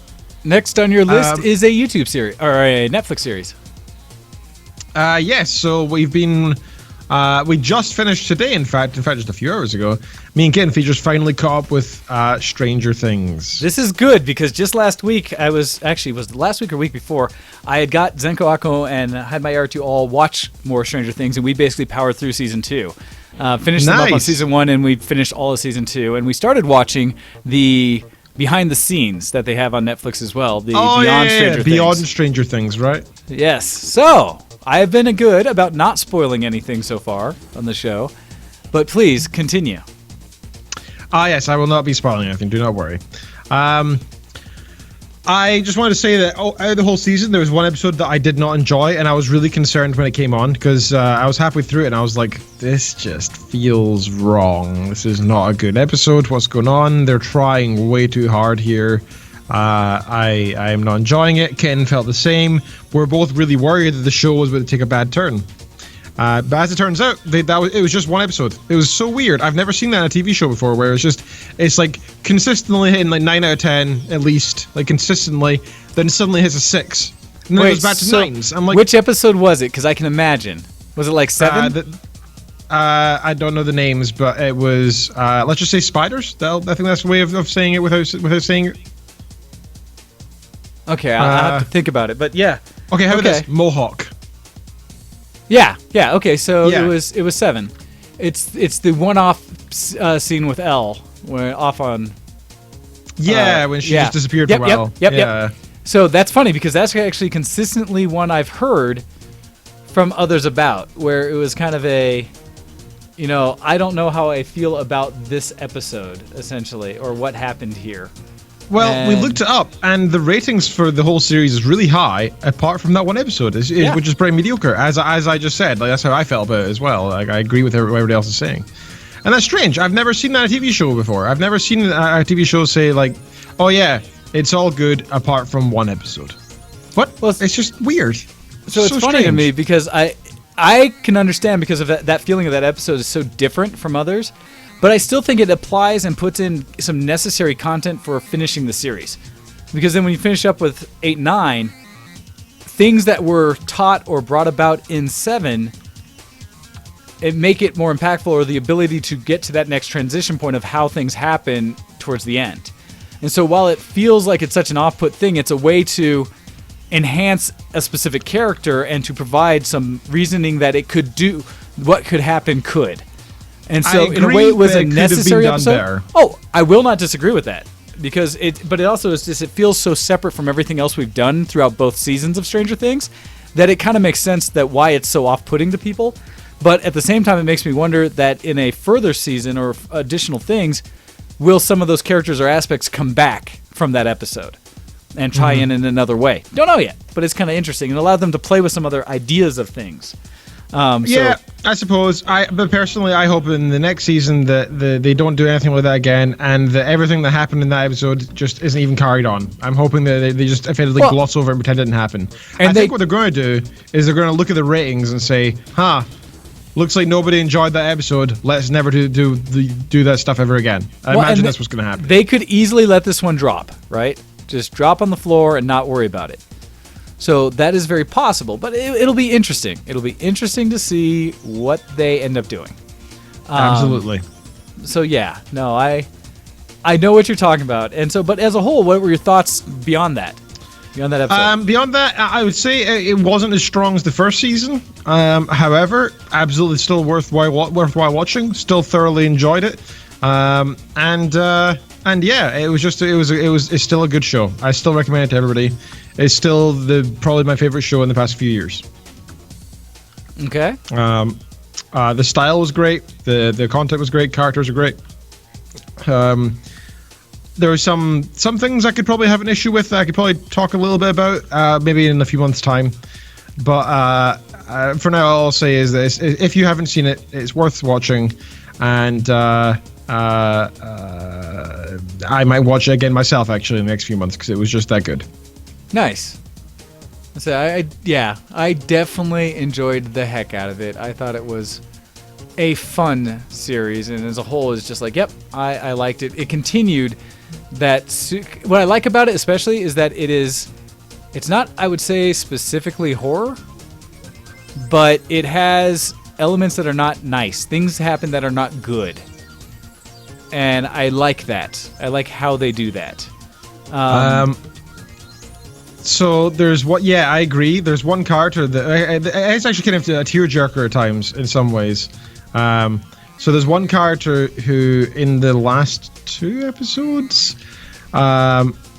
Kitten keeps saying that was me throughout the whole thing. She kept saying, "That's you. That guy's so you. That's just totally you." And then things don't go so well for that guy. And Kitten broke down in tears. She's like, "No." Oh gosh, I know exactly what you.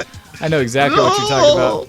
Like I knew it was coming. Well, that whole episode, it like highlights that's coming. Yeah, exactly. But anyway, that'll be enough of that. Great series. Please do watch if you haven't already, because you won't regret it. You really won't.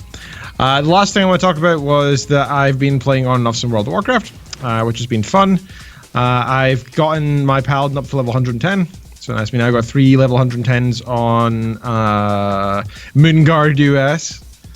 I actually started off a couple other characters as well, just to like screw around on, because I'm trying to get trying to get one of every class on this server, in Alliance side, and so I made a friggin' panda, for example, monk, and I also made what else did I make? I made a human warrior, and I was doing the quests, just hanging out around Elwyn Forest, and I was like, okay, deliver something to Goldshire, yeah, no problem.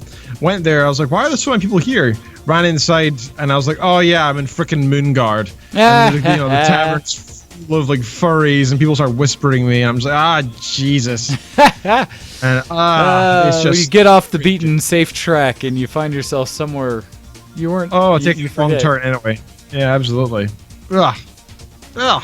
That's entertaining. No, not enjoyable at all.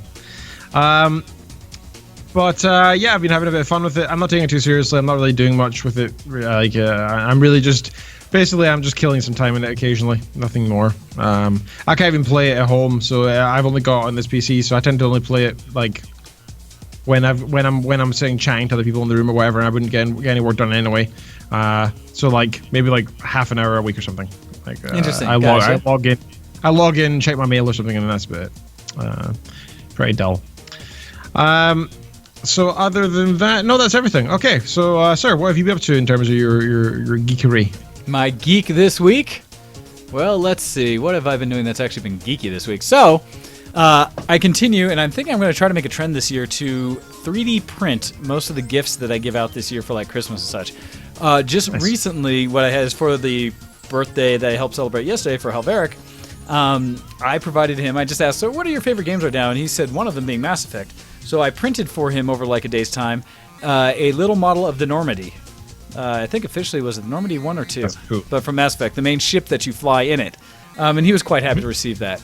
As well as I've been printing some gifts for another friend that'll be for this next weekend after Thanksgiving. That I hope will come across great and stuff. So I'm really trying to take advantage of having a 3D printer and able to create things that aren't normally there for people. Other things I've been doing geek this week.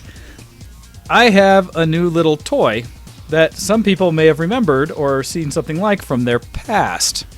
And this goes into my adventures in Pueblo. So holding up to the camera now, I have a new pet. And essentially, for those who remember what they were, it is the 20th anniversary, and I talked about it last week, of the Tamagotchi.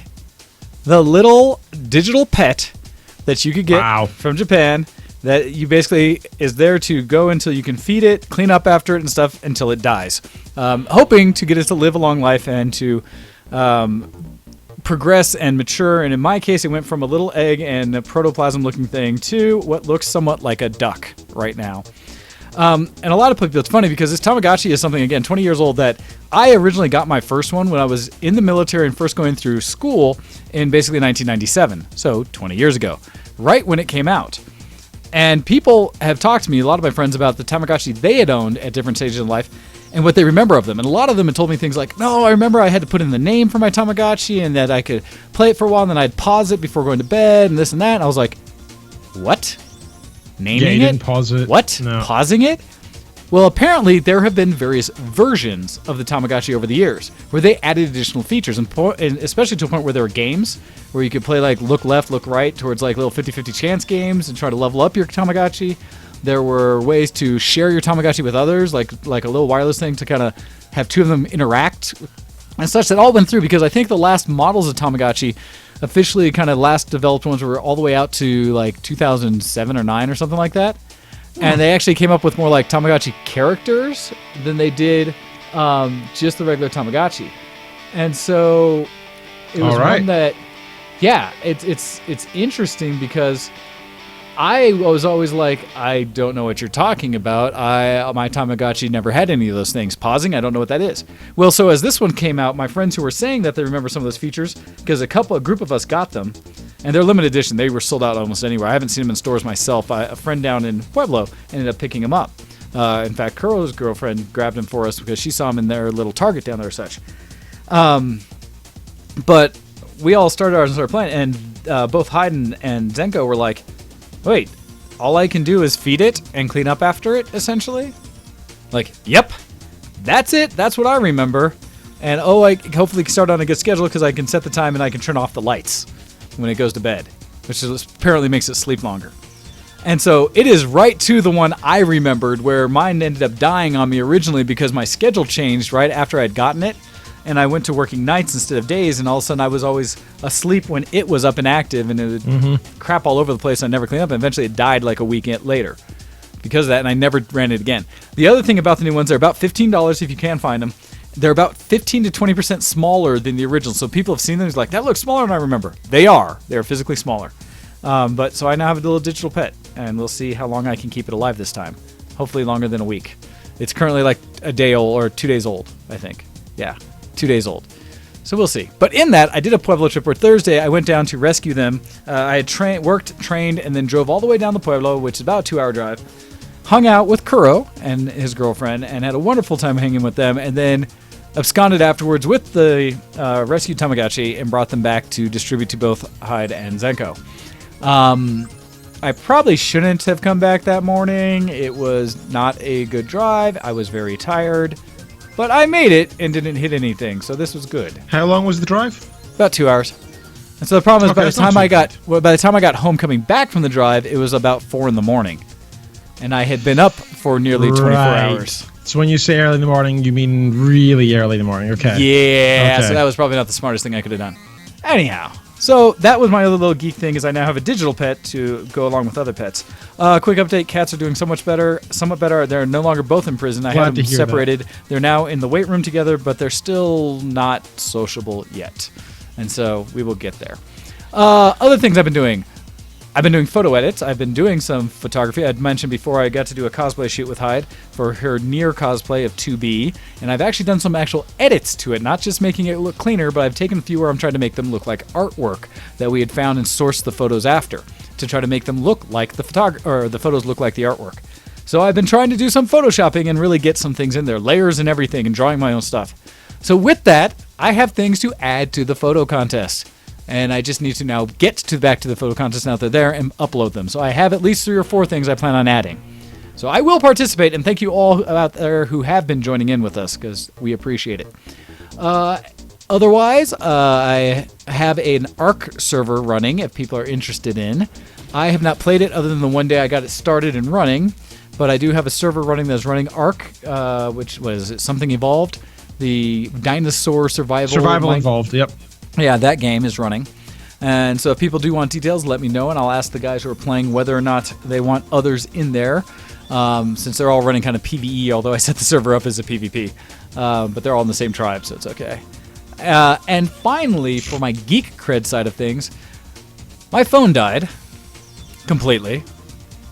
So we had talked back and forth that I've been running on an old ancient iPhone 4S for some time. And you said you wanted to go for a real phone next, right? Like an Android?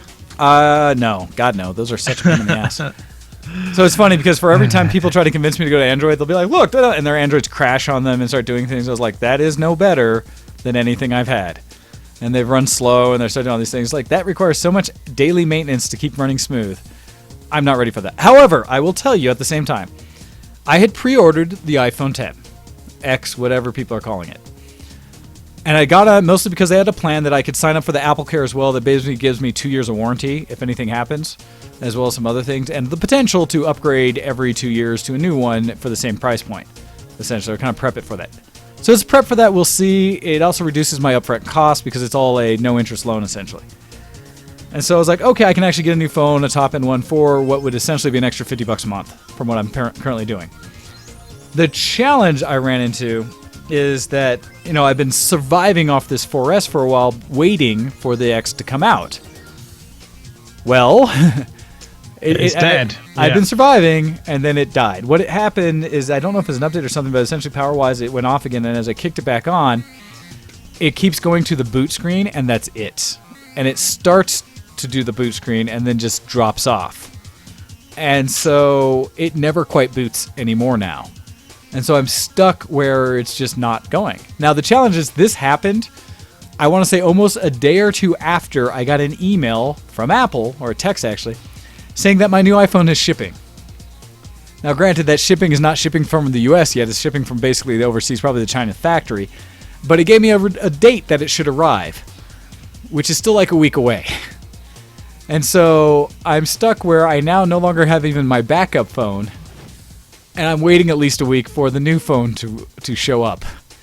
And so I will be Sounds like you're going to have to go phoneless for a week then. Yes, I will. So I've been a couple days now without any kind of phone, and that's fun.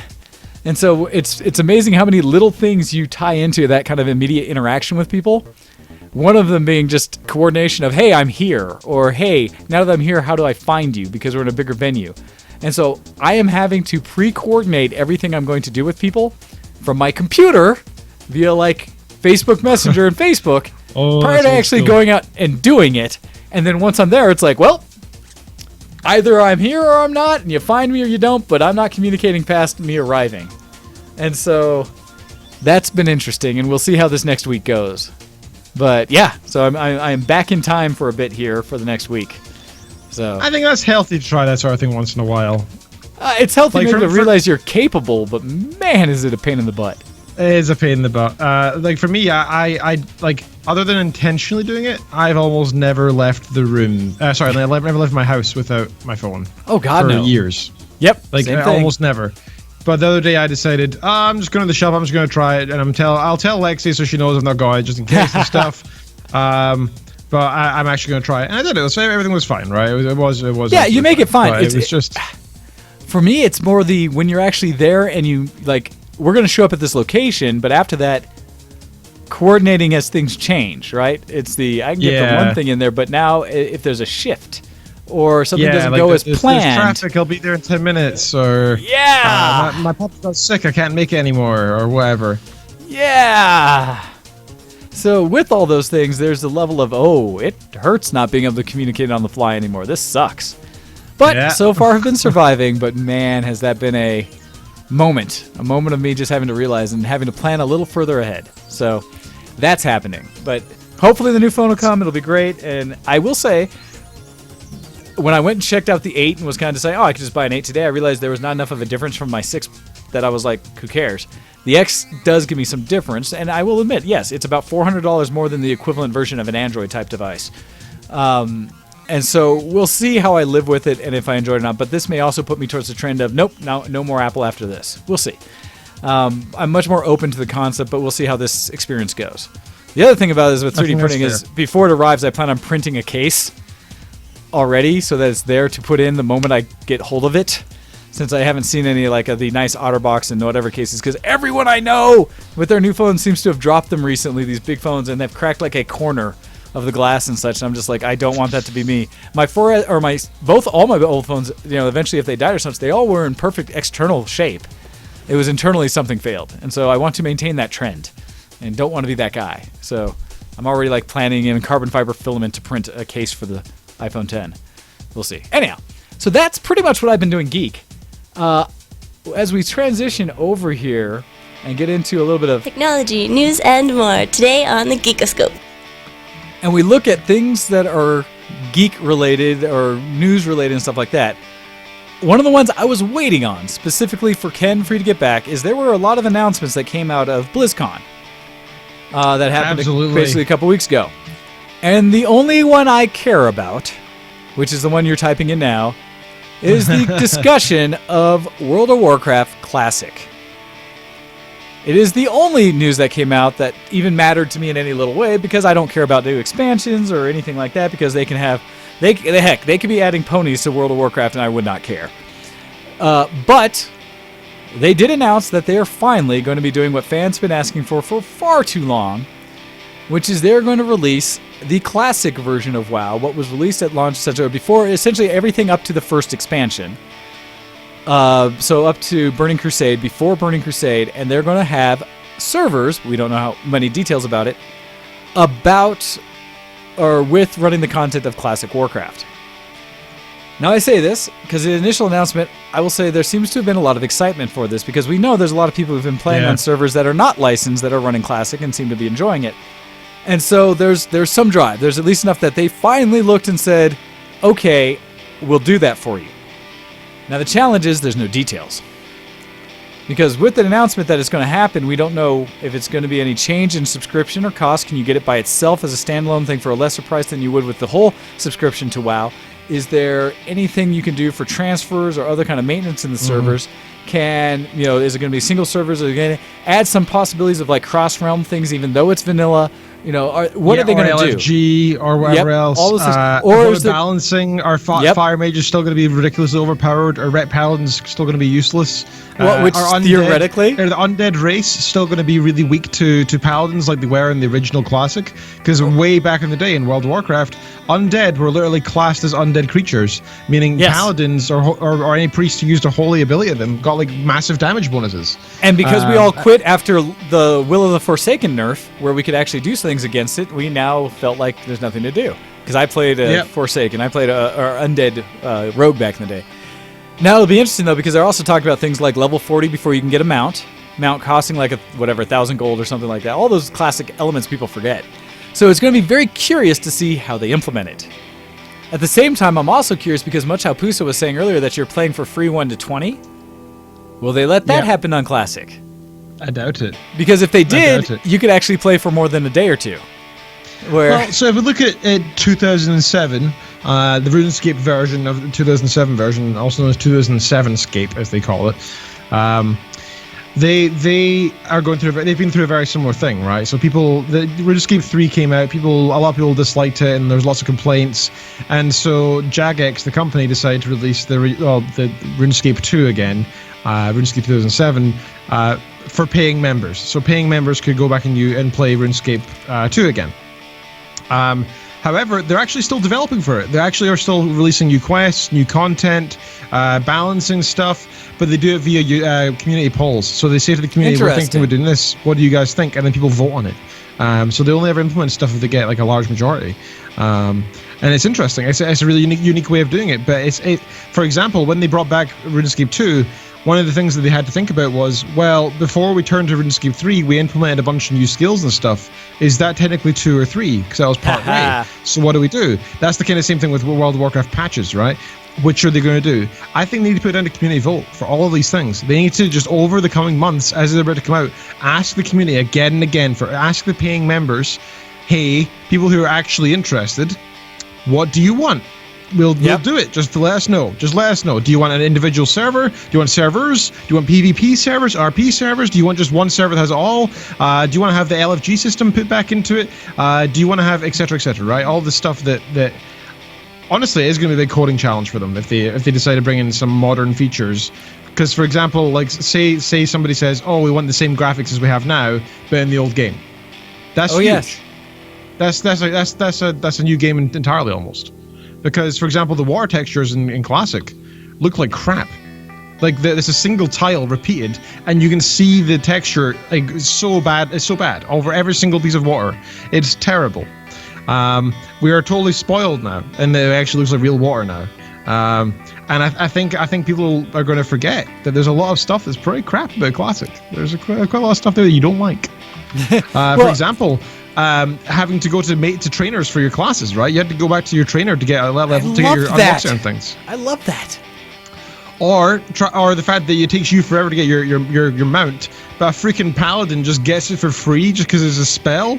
Like you spent hours grinding for like 6 gold or whatever it was, and this guy can just do it. What's going on there? What's with that? See, I enjoyed all those. But yes, I know what you're saying, but it's funny because for me, I actually thought those were all great. Because yes, there was a challenge, but there were gateways to like doing stuff. It was like you weren't just giving things. Getting that mount was huge. I remember my little brother Earth actually drug me through and helped me get the gold to get the mount because he was so tired of waiting for me as we would 2-man events that he was like, "Here, we're getting your mount today. Damn it, let's go." And it was fun to deal with that, right, and actually do it. And so that made me really excited. And so there's parts of those that maybe it's just rose-colored glasses, but I do look forward to hearing modern stories of people suffering through some of those same kind of instances of what we did in vanilla, where I enjoyed it. It was a pain in the ass for so many things, but at the same time, I really enjoyed it. And so, I'm looking forward to hearing people moan, but I'm not going to play it myself. I highly doubt, unless it's like something that doesn't cost extra or whatever, and I can just jump in. I might try it, but I don't really want to download another client.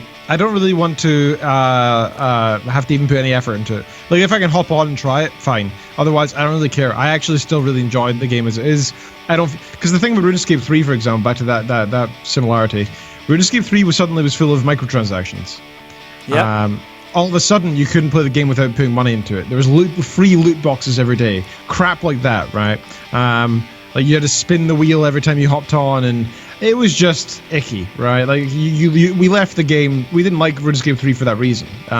So RuneScape 2 wasn't like going back to try a nostalgic thing. It was just, we don't like the new crap. Whereas in WoW, I do like the new stuff. Like, you can pay. There's an in-game shop and you can pay for stuff, but it's all cosmetic, and that's fine. I don't care. Or a level 100 level up if you want to. Fine, if you're lazy, I don't care. It hardly gives you a real boost to the game, does it? It just means you're going to be a level 100. Who cares? Well, and that's the thing. Like, cosmetic stuff doesn't matter, right? Yeah. I don't really care. Like, if you, that's like, I enjoy leveling. I actually enjoy it. So for me, it's like, you know, I'm not going to complain. I just like doing it. But some people hate it, and so they want to pay extra. Fine, get over and done with. I don't care. It's your money, it's your time. Do as you please. All right. As long as it doesn't affect my gameplay, you can do what you want in the game. So the other thing about World of Warcraft I really wanted to mention was the new trailer. Have you seen it? For the next expansion? Yeah. I believe so. Oh wait, did I actually watch that one? Because actually, I might have looked at it and said, "Nope, I don't care." Well, I would recommend watching it because there's a lot of stuff in there that even if you don't care per se, you're still probably gonna get a little shiver just because the cinematic's so well done. It really is. It's pretty fantastic. I was really impressed. In fact, I've watched it before 5 times now. Because the lore behind it is pretty nice. The way that they portray, so it's hardly a spoiler because it's a trailer, right? So for those interested, Anduin Wrynn is now the leader of the Alliance. He's the son of the previous king, Varian Wrynn, and Anduin Wrynn was that little boy in the castle who eventually turned into a priest in the sort of Mists of Pandaria, Legion, Warlords of Draenor era, and now he's this sort of like priestly warrior who's not really a paladin, but he's like a priest who's picked up his father's sword because his dad died at the start of this expansion. So he became king, he picked up his dad's sword, and now he's leading the Alliance. And it's pretty epic, because all the stuff he's doing is often for his father, and he's like young, and he's kind of an idiot, doesn't really know what's going on, but he has this inherent wisdom from being so religious and believing in the light. And in the trailer, you see him fighting with sword, wearing like full plate, looking like a fairly badass dude, but looking quite young still. And at one point he gets thrown on his ass, and he looks around and sees all his allies dying around him. And he stands up, throws his sword into the ground in a really epic way, and thrusts a hand like into the air. And the clouds start to part. These like dark, stormy clouds start to twirl and part. And a beam of light comes down, and he resurrects all of his allies around him. And you see him weeping as he's staring at the light, because he's a priest, right? So he's absolutely in love with his religion and the light. And it's just such a touching moment to see that the current leader of the Alliance is actually a priest, and it's actually the light that's now thriving behind and the power of the Alliance. And I've never seen a priest have that kind of power before, you know, like in any of the trailers or anything. To have priests are usually background characters and stuff, so for them to actually be able to properly stand up and do that, it's epic. Further, Sylvanas is the one who they're fighting outside the Undercity, which is epic, right? Undercity is being fought for, as it should be, because it was originally Lordaeron, right? It was originally the capital of the Alliance. So the Alliance rightfully want it back. But at the same time, the undead, aka the Forsaken, feel like they've got nowhere else to go because they don't. They literally have nowhere else, right? Yeah, nobody wants them running around. As far as they're concerned, they all died there, so why can't they have it, right? It was originally their city. So the thing is, they're both right. They're both completely correct. Both the Alliance and the Horde are right to fight for this place. And which is so good, because it's so tough to have a real battle like that where people are fighting on opposite ends and yet they're both correct. And the same thing happens where they're sort of like they start to lose, and Sylvanas looks around, sees her warriors dying, and instead of like falling to the light and trying to help them, she screams, throws herself in the battlefield, and starts ripping throats out of people. And she turns into her banshee form, leaves her body, and just melts like 5 soldiers. They just melt around her. It's just freaking epic. Like the whole thing, you watch it and you're like, I want to fight for both the Horde and the Alliance because they both deserve it. Gotcha. So it's really cool. Really, really do recommend watching it. It's well worth watching at least once. I will probably have to check it out because if nothing else, and I talked about this before, Blizzard has great cinematics. They know how to do cutscenes and they even talked about, rumor-wise, right, that because they're so good at cutscenes, while they've never allowed their WoW group to do like an actual full-on CG movie, they've been discussing, supposedly rumors, that they may do something for Overwatch. And that they could do a full-on CG movie of Overwatch. Which would be phenomenal, because again, that CG team, I don't know if they're the same or not, but they are phenomenal. And I've watched most, because I think the overall Overwatch shorts they have out now tie up to almost like an hour and a half by themselves, if you watch them all. Like over an hour. And tell a great story. So they were talking about potentially. Yeah, if you haven't, those are actually really good. So that would be fun. And real quick, since we're almost out of time here, the other thing at least to mention is that, hey guys, StarCraft's free. StarCraft 2 is free now. Yeah, absolutely. I saw that. My Battle.net was like, hey, do you want to download me for free? And I was like, I'm so glad I didn't buy you 3 months ago when I was tempted to. Right? It's actually free. That's fantastic. Good on you, Blizzard, right? I Which- mean, like, that's so unlike them. Which it gives everyone, well, because they now have the expansion that's not free. And so you can get the original free, and then if you want, play the expansion. Now, I will say, when I played through the campaign of StarCraft 2, I was underwhelmed. It was still StarCraft and fairly fun, but it felt, I don't know. There are better things that have come out when it comes to RTSs, and so it's a little like, Would you say it was worth $50? I would not when it first happened. Okay, would you say it's worth $0? Yes, I would say it's probably worth $0. On top of that, well, that's fine then. what I want to say though is that with that, because it is now free, there's an opportunity for people to perhaps play this gaming after our show, or just in general online together if you want to game and play some StarCraft 2. Because it does have the multiplayer, I believe, as part of that. So you could check that out. Indeed. Anyhow. And finally, I wanted to have a big discussion about loot boxes because it's such a big thing right now. Follow the ShowX page. I've been sharing so many memes about this stuff that's going on right now. EA's been getting in some deep crap with their consumer base, with governments now, with other companies. Disney has sent them a thing saying like, "Hey, we're worried about you." Yeah, stop gambling, guys. Stop it. Well, so it's funny because we last show, Akko and I, he joined me thankfully locally. We talked a lot about that towards the end of the show about loot crates. And, oh, look, Earth came on and says, play Ark. Hey, Earth, if you want, I will give out server information to people. Wasn't sure if you guys wanted more in. But with that, they've had to take a step back from it because of Battlefront 2, the whole Star Wars thing, and how EA's put that out. The loot crates are a big deal, and they're going even bigger now, and you'll be hearing more. We talked about for the whole end of the show last week that it is really causing some shenanigans and some heart, butt hurt essentially amongst the community. And it's about damn time because you know what? Too many companies are spending their time trying to figure out how to squeeze every last penny out of people by making them not even pay for cosmetics, but pay for the chance of getting something in the game, not even actually getting it. It is freaking disgusting, and I'm so glad people are standing up against this. We talked about it, right? Because other things have done it well, where it's just cosmetic and it doesn't really matter. They're doing it poorly, where it actually affects the gameplay. And you don't even sure if you're going to get it, right? Yeah, it's just dumb. Yep, so that is all awful, and it's actually good to hear that EA's feeling some hurt for this. And to the point where I've already seen 20% off sales on Battlefront and some other things because they're trying. And there was rumor they may be stepping back slightly from it. So we'll see what that turns into. But yeah, they've now paused it. They've now paused all microtransactions on Battlefront. So you can currently not buy any stuff on Battlefront, which is great. However, they've specifically said that they have paused it. It's essentially it's a little bit too little, too late, and I don't know if they're going to be able to get past this backlash and actually get it out there. They'll have to do something fairly drastic, and hopefully other companies who are trying to milk people for their money are figuring it out to say, people don't actually want to spend $1,000 on our game. People do like to spend a reasonable $40 to $60 on a game and just play the hell out of it. So we'll see what happens. All right, but with that, it is time for us to end things up this week. So Ken, could you do us the favor and lead us out? I've missed you being here to do so.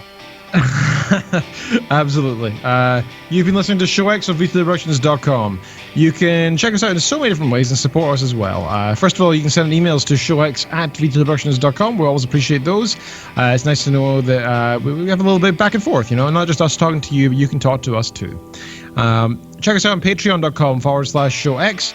Give us your pennies. They keep the show floating and nifty and happy. Because server costs, software costs, hardware costs, etc. Not beer costs, we cover those ourselves, and same with coffee.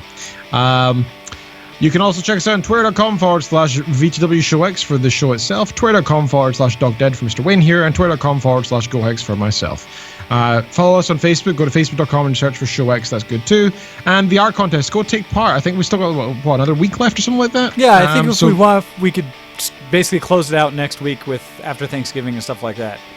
And so, great. Advertise, share it. I'll put a link up on the ShowX page and share that with all your friends. Let's get as many people as we can to participate in the art contest. Would be wonderful to have more photos. Art absolutely, of any kind, absolutely. really. Yes, or any kind of art, right? Any art is welcome. You can listen to ShowX on VideoVersions.com. Thank you very much, and thank you for having me, sir. Well, thank you very much for coming back and sharing with us what you've been up to. And with that, we will catch you guys again next week. Please feel free to email into the show between shows so that we can know what you've been up to. And to let us know, is it valuable for me to go back through and post all of these shows in audio format as well? Because that does take me time, and I need to know if people are actually listening to our show or just watching the YouTube these days. And so that would help. So, all right, everybody, we will talk to you later. Have a good week.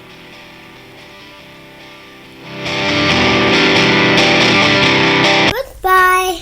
See you next zombie.